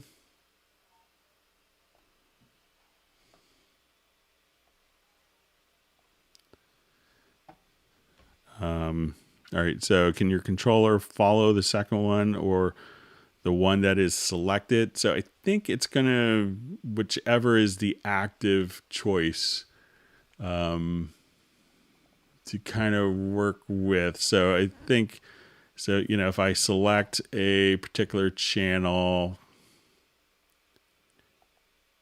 here, let me just, so let's say if I just toggle some windows around here.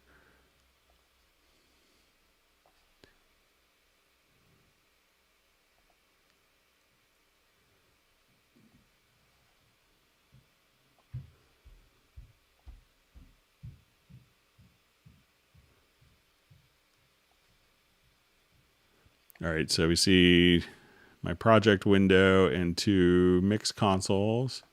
So let's see if I select these. So we see it becomes kind of the active one, but it doesn't seem like it's selecting on. Yeah. So it looks like it's going to select on each of them. So depending on your controller, like I know the Nuage controller, you could lock specific channels to to a particular bank of faders or a range of faders. So sometimes the controllers could be smart enough to kind of handle that. So sometimes it could be a limitation of the controller.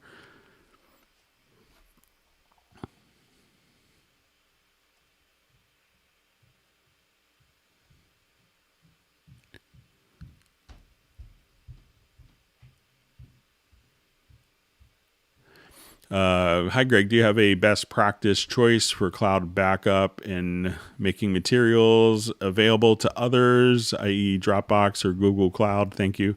So a lot of people use, those are two popular services. One that we use kind of corporately at Yamaha in America is called Ignite, and that works really well. So sometimes, corporate solutions aren't like, the best, for a lot of different uses. So, but Ignite I found to be, great, but, Dropbox or, the whole thing is when you share to make it really easy for the other person to download. And I think a lot of people have dealt with Google Drive and Dropbox. And I think WeTransfer, people will send me files on WeTransfer as well. So that seems to work pretty well, but, either of those systems, should be fine.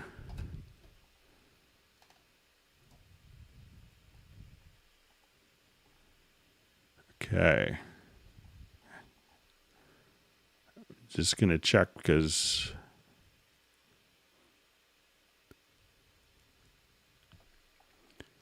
All right, I think I may have almost caught up. I know we had some questions that were submitted in advance. Let's see how we're doing on time. Okay.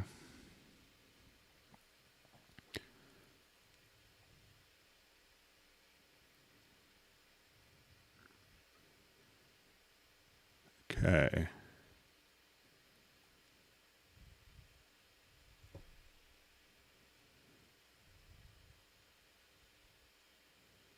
Okay, so I see where Pablo's just having faders on top of one another. So let me just see if I'll just add some tracks here.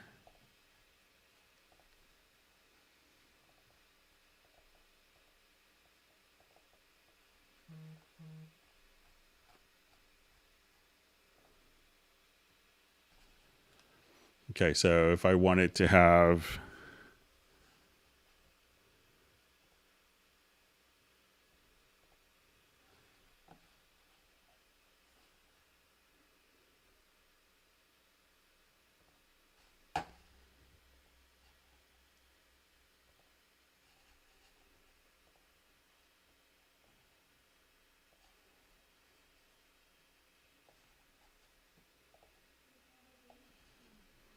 all right, so let's say if I have this screen here, and we'll make this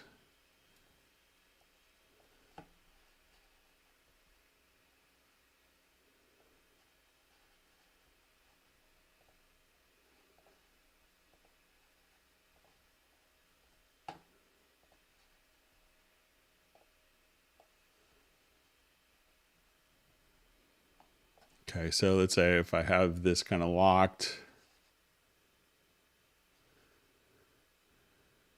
2 channels 1 through 19, and let's say I want this 23.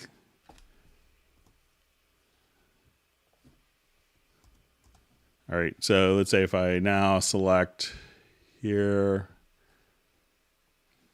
and I'll just kind of make my project window smaller here. Just bear with me for a second.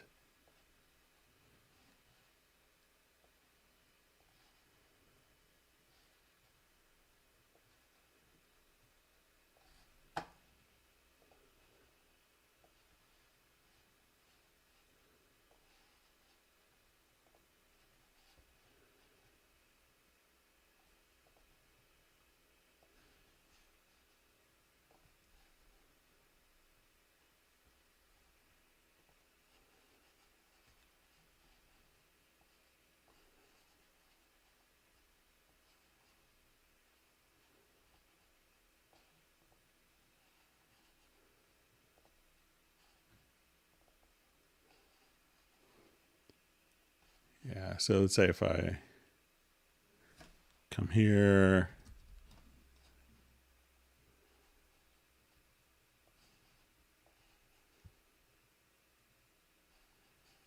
let me just switch to the right project here.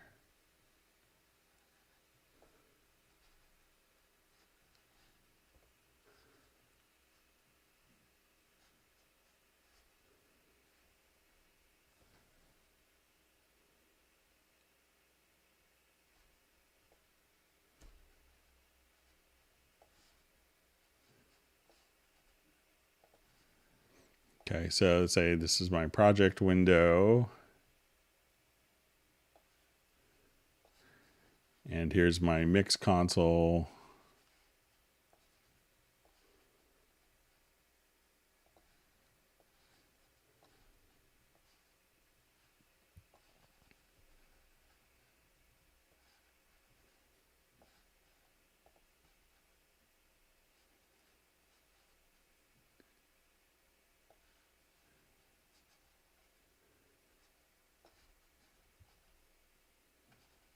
And I'll just kill my divide track list.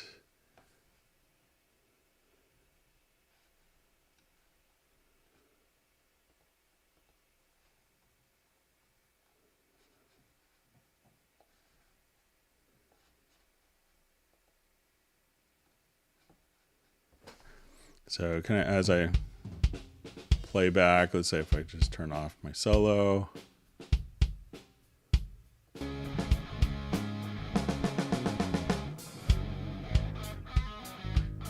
let's see if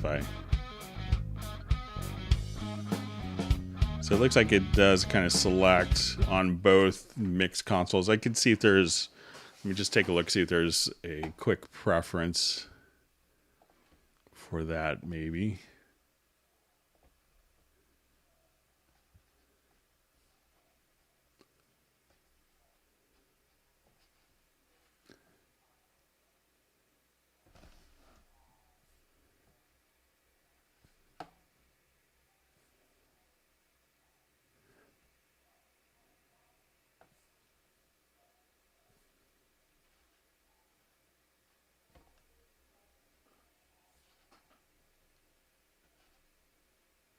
And maybe if you disable scroll to selected track.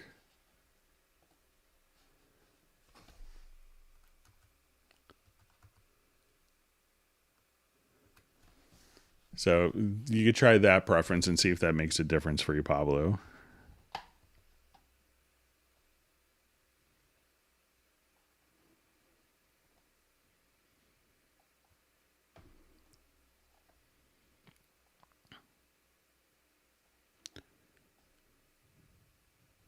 Okay, let's move on to some other questions.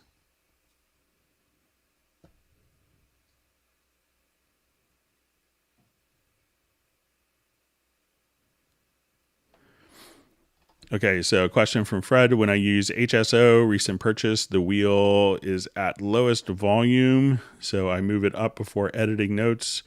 When I load a project later, it's back at the minimum. How do I make it stick? So it's just a continuous controller. So I'll do a new project here.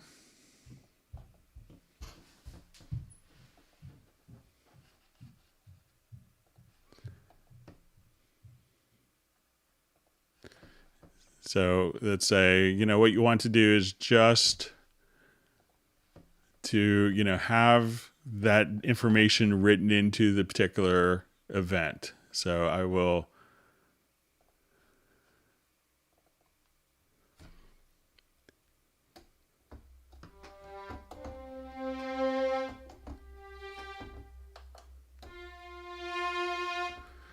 what you want to do is to just come over here. So let's say as you record the event, just record your modulation wheel.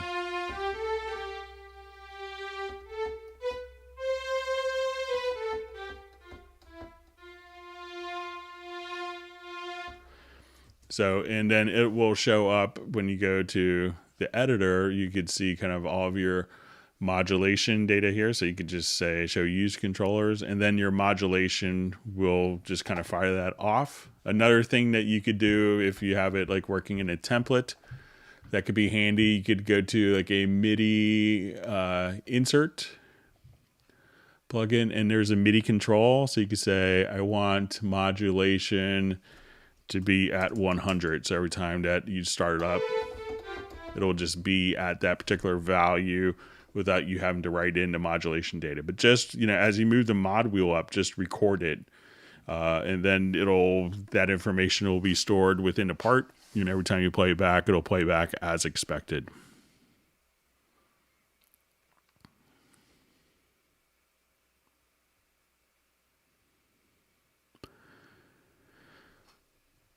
Hi, Greg. I have a problem with Waves version 12 not reacting to audio. I've spoken to Waves. They say it's a Cubase routing problem. Do you know anything about this? So I haven't heard of, generally we have lots of common users between us. I haven't worked with the Waves plugins in a long time. I was still waiting, I think 4 or 5 computers ago for my reauthorizations to come, which never did. So I stopped using it. But if you could give me some more information, if there's a particular routing thing, if you're running as an insert or a group or input, something like that, that could help give some more information.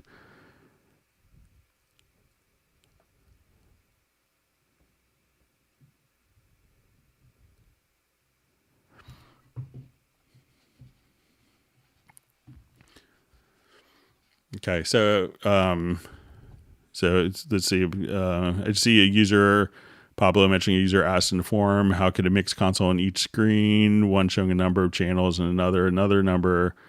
I tell you with the visibility agent, so, try to, let's see if we could just do this without kind of going down a rabbit hole.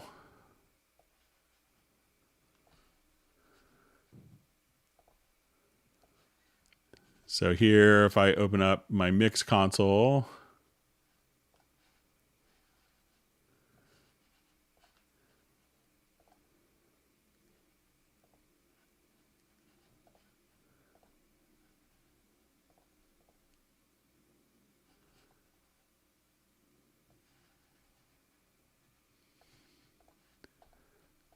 all right, and I'll just add a whole slew of audio tracks here.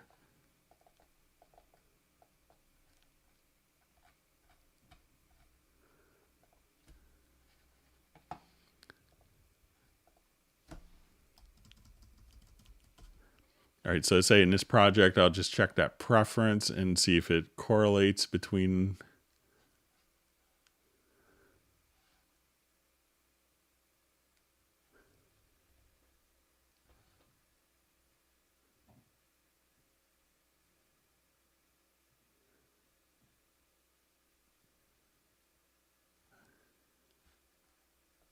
So it looks like that still is kind of following what's going on here.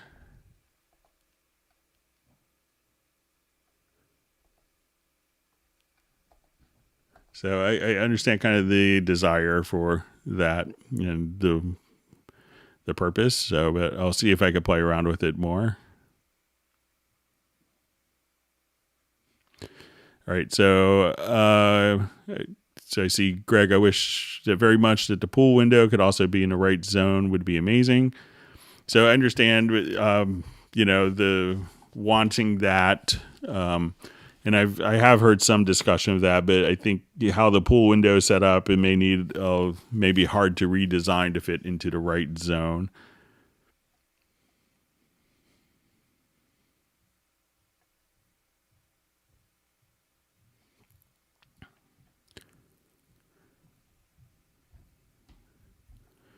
Okay. All right, so I know we had some questions that were sent in advance, so let's go ahead and take a look at some of those. Thanks for all the wonderful questions. And if you want to submit questions in advance, you could send it to Club Cubase at steinberg.de. All right, so I think I may have gotten a quick project together for some of them.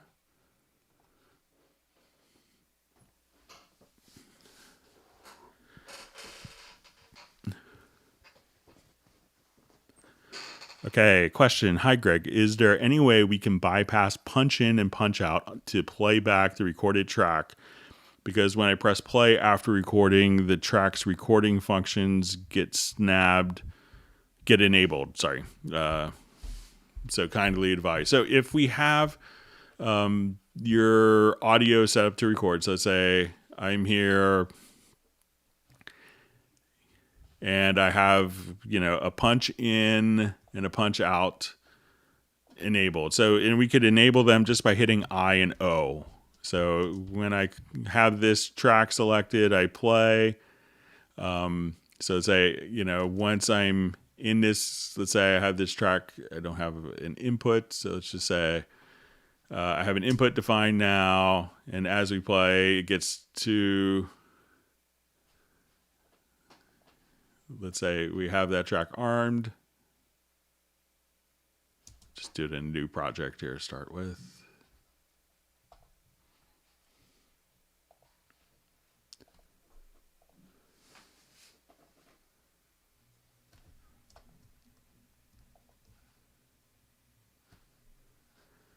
Okay, so I'm going to just kind of enable punch in, punch out, and we can do this at the left and right locators. And if I did it right, you just check my inputs one more time here. So I'll just choose my mono input here. So as we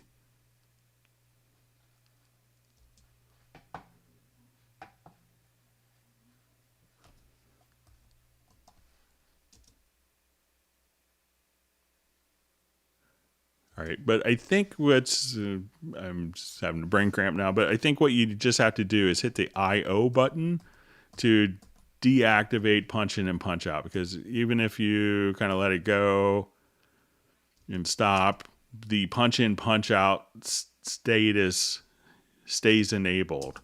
So if you go back to play, so just hit I to turn off punch in and O to disable punch out. So once you've done a punch, those states will stay enabled until you disable them.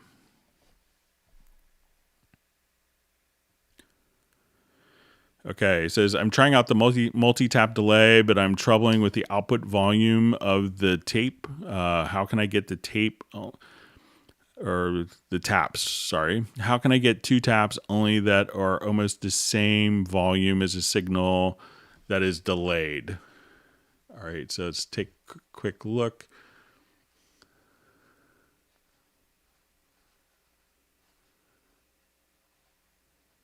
Let me jump to another project where I may have an audio file that may work well with this.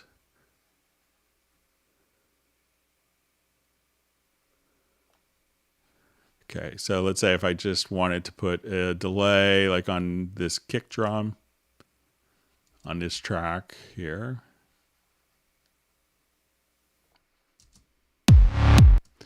So I'll just do this on our kick.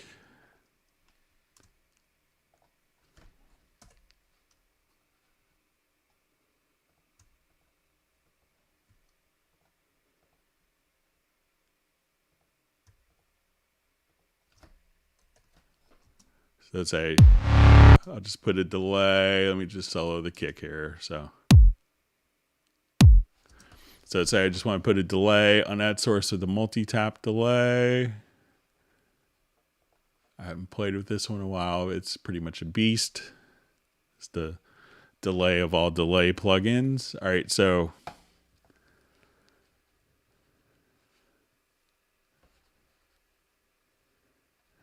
so when we go to, so let's say we have,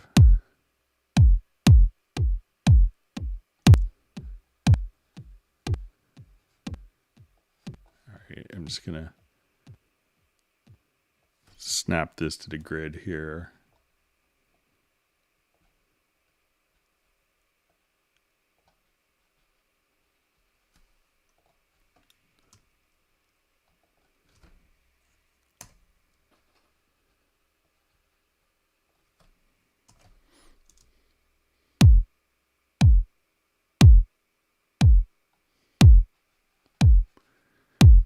All right, so I just had that on kind of a digital modern delay, and it's kind of just the default settings.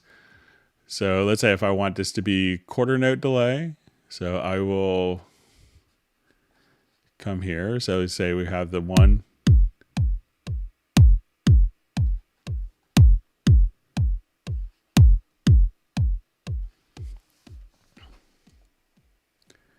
Okay, so now if you want to get into the different taps, now we could, so I will come here. So let's say if we wanted to have 2 taps, and now we could adjust, some of the different, volume control. So let's say I want this to be 2 taps. And I want this to, let's set our grid to 1/8 notes. I haven't played with this in a while, but let me just, and I think it's maybe if you wanted the same delay, maybe you don't even really have to go into the taps itself. So let's say,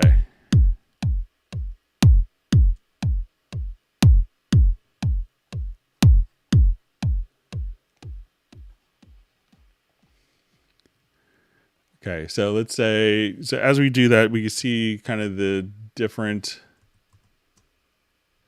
delay. I'm just going to reread it. So, so with the output volume of the taps, how can I get 2 taps that are both almost the same volume as the original that's been delayed. So let's say if I'll adjust my feedback. So, and we listen to this phrase. And then, so this is, so I would try adjusting the feedback, because if you wanted 2 taps to be the same.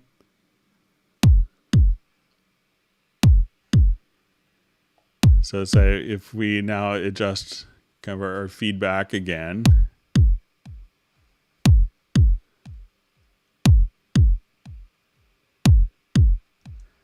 So you can play around, but when you get into, the taps, you could also just choose these to be, let's say I want this to be quarter notes. So I'll just take my delay here. We'll set to,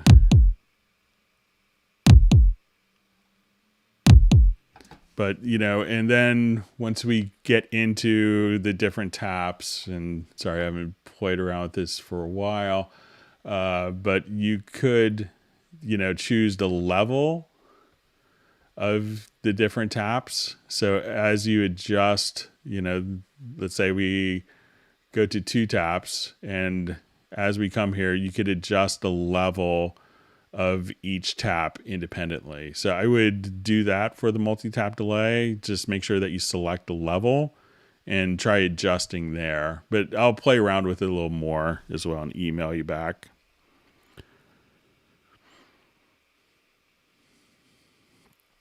Okay, so a question. I'm a classical tuba player and do half professional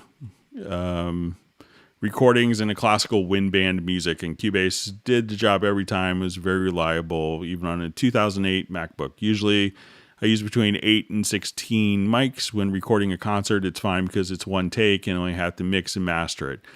But when we do recording with a few takes, arranging of the different takes is time consuming because I have very little time to select all tracks, cut all tracks, etc. Finally ended up creating a new file, arranging all takes in the main mics, and after that, in the original file mix, all mics mixed together, export it, and replace the audio and the arranged files with the mix. Especially when I have to do corrections, I have to switch between both files and think there's a better option. I don't know.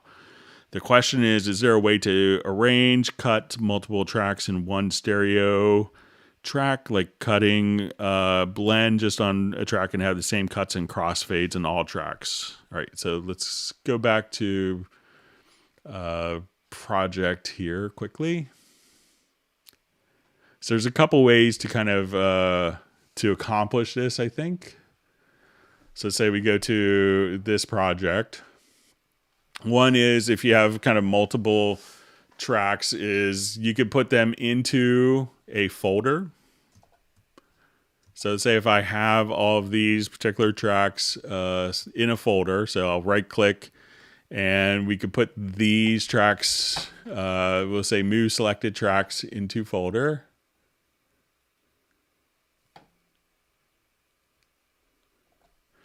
Okay, and within the folder, there's something called group editing. So at this point, we could say, okay, I want it to come here, and as I cut one of the events, they'll all be cut. So I don't have to worry about it. As I slide over, let's say to do a crossfade between all those different sections, those are all handled, so you cut one and all of the editing will take place. I know some people without group editing will just put everything into a folder and cut the folder. Now, if you have multiple takes, another approach could be utilizing track versions. So let's say you record everything and, and now you're doing your second take. You could select all of your tracks in your project and just kind of go to the edge here and just say new version. And this could be take one, do new version for each recording. And at this point, you could just say, okay, I want to, this will be take one. Let's say this is performance 2, performance 3. We could, and what we could do also is if you wanted to take different parts of different performances. We could create an empty track version. So we'll just say new version. So, and we could come here. So let's say we like the beginning of take 2 was more solid. So I'm going to just grab with my range tool, all these different events. I will copy, go to take, my new track version, and then we could paste. And then after that point, we liked exactly where, we could say we go right here, and the next section we wanted it from take 1.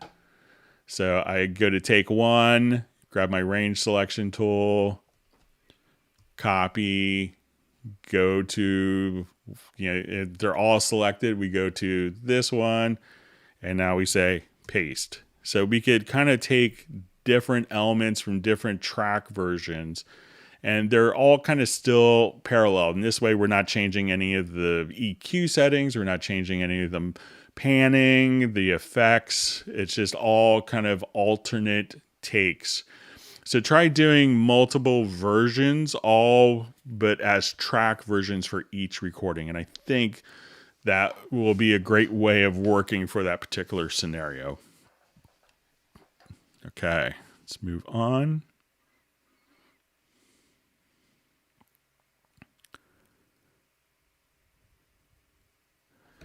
Okay, so this is from Taylor. It says, I'm still trying to solve the issue with the UR22C. Try your suggestion the first time you mentioned the direct monitoring. And this was when using a UR22C, setting up that he was only hearing in the microphones in particular frequency. So I'm going to just grab a mic here. So I'm going to see a mic that I'm going to talk into. I'll mute my other mic that I usually talk through. So this is the microphone for the, we'll say for our Hangout here. So let's say this is going directly into my audio interface. So when we go to the studio settings, let's say we're in our studio setup, we may hear, if we don't have direct monitoring turned on with a UR22C, you'd probably maybe hear something like this. And once direct monitoring is turned on, we could enable, we can hear everything without any additional latency. And this also allows you to have the built-in reverb. But as we come here, you could also just see, as the track itself is panned. If this is panned in the center, we hear it on both channels. Or if I pan it to the left or to the right, we can hear those changes. So make sure that the channel view, once you have it in direct monitoring, that this isn't affecting, the panning that you have set here isn't turning on. But, that should be pretty straightforward. And you should see, also take a look here. So you'll have your input here, but this is how it's being kind of routed to the output. And at this point, you could see if you're going out of 2 channels directly there. So give those things a try. Make sure that the channel settings aren't panned, like for the tracking, because with direct monitoring, that may affect it as well. So I'll go back, turn on my other normal mic. All right, so let's go to the next question that we had.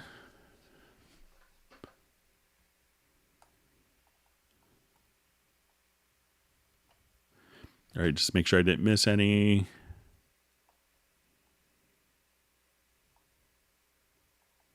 Okay, so I'm going to go back to our live discussion.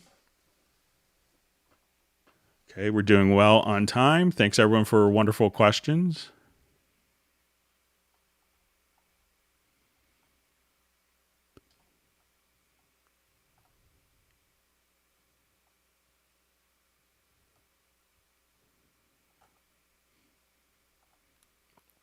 All right, so a bunch more questions come in.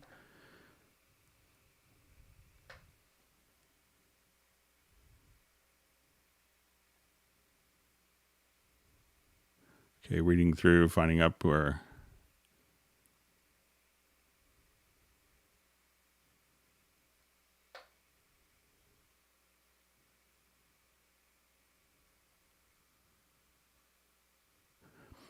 Okay, reading through comments. Thanks for all the great discussion.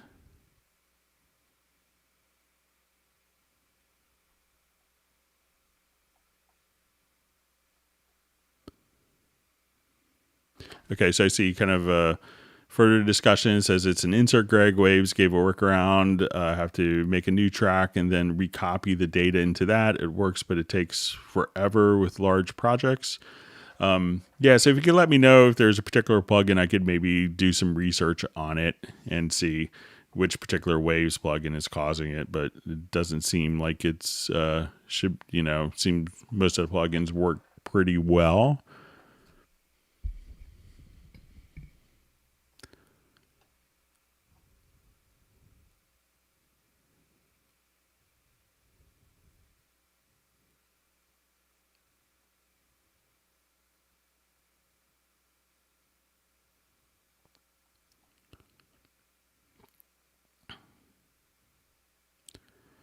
Okay, just reading through comments.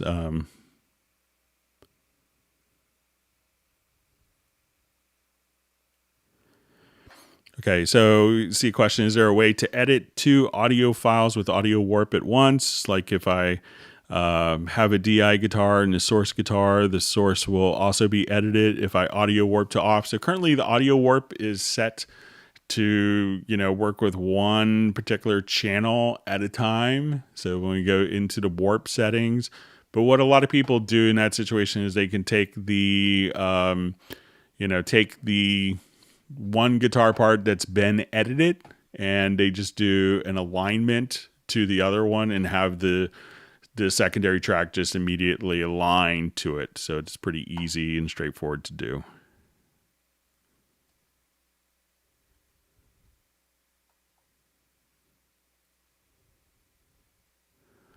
So I see Andy Nicholson says being able to detach the chord pad window would be really helpful. Move to. So. All right. So see a question. Why is my e-licenser not working today? So, you could always try to see if the licenses are available in your e-licenser program. Often just a quick reinstall of your e-licenser will fix a lot of those types of issues. So you can give that a try.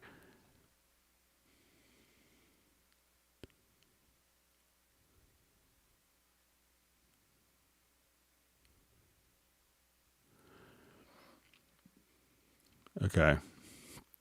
So I'm just seeing, when you have a loop running, go to loops and samples and just browse the Groove Agent loops, and not the WAV files. It cracks and pops. So let's go ahead and take a look over here to browse through. So I'll just do a new project.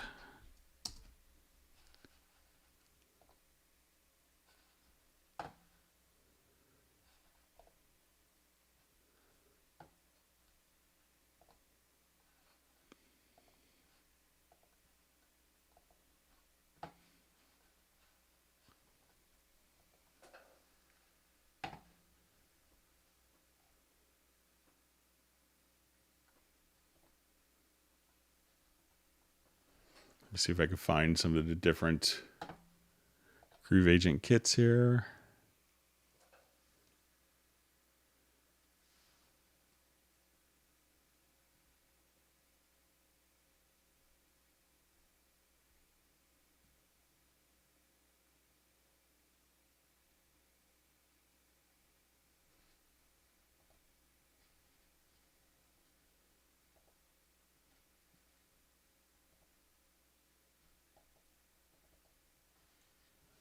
Okay, so let's say if I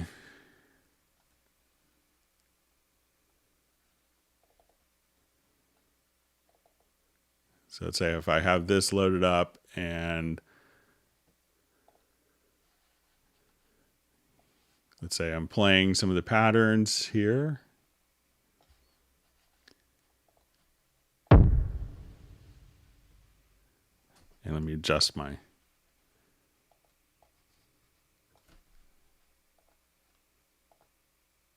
routing here very quickly.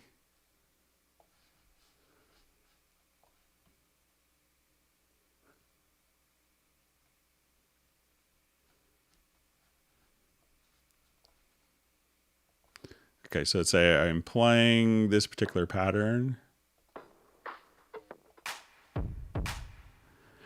Okay, so it says when you have a loop running, go to loops and samples and just browse the Groove Agent loops, not the WAV files. It cracks and pops.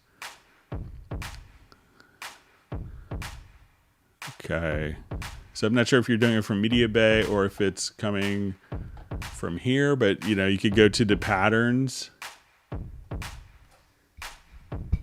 So say I go to styles within Groove Agent, and I'll just kind of take these particular sounds. So this is kind of taking the same sounds but different styles. So obviously some of these aren't set for this particular one. So let's say if I wanted to go to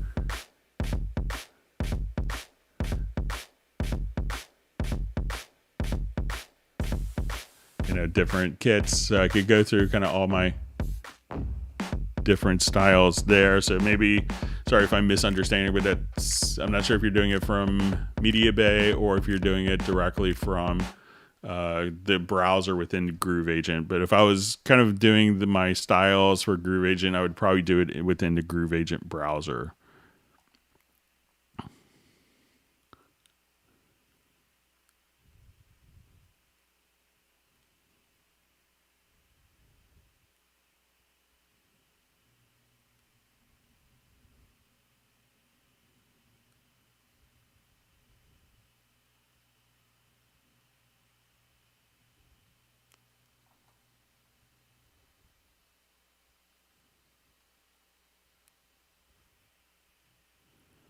Okay, reading through some more comments. We'll be wrapping up pretty soon.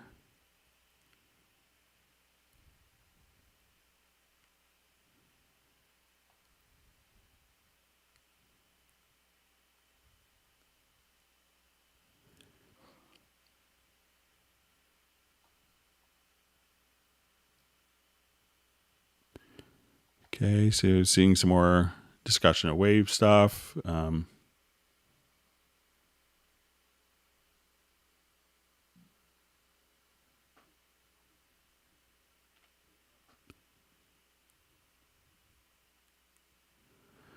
Okay, so question, can I add non-stock plugins to the mixing rack, some other compressors? So if it's the channel strip, you could use, there's 16, there are 16, insert slots, but when we come here for these, these are going to be particular for, what is available for these different options. So third-party plugins don't load in here, but we have the ability of running all of these plugins without utilizing any insert slots. So you could definitely run this here, but these will be kind of fixed so that there's kind of continuity between different Cubase projects. All right, we have maybe a minute or two more before we wrap up.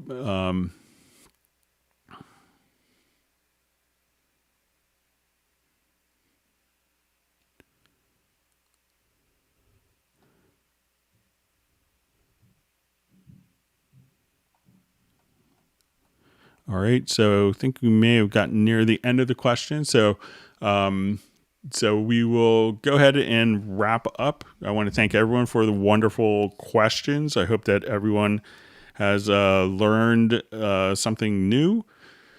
So, but with that, we will, if I don't wrap up soon, we'll lose all of our free closed captioning courtesy of YouTube, but we'll do the next Hangout on Friday. So I think it will be a good one that a lot of people will want to see. So I want to thank everyone for the wonderful questions. If you've learned something new and you haven't subscribed to the channel, make sure you do that. If you like the Hangout, make sure that you also give it a thumbs up, and we will see everyone on Friday. So with that, we'll go ahead and sign off, and we should have hopefully the index done late tonight. So I'll have to go back and rewatch the Hangout and type up all the comments, but we want to thank everyone for a great discussion, and we will see you Friday.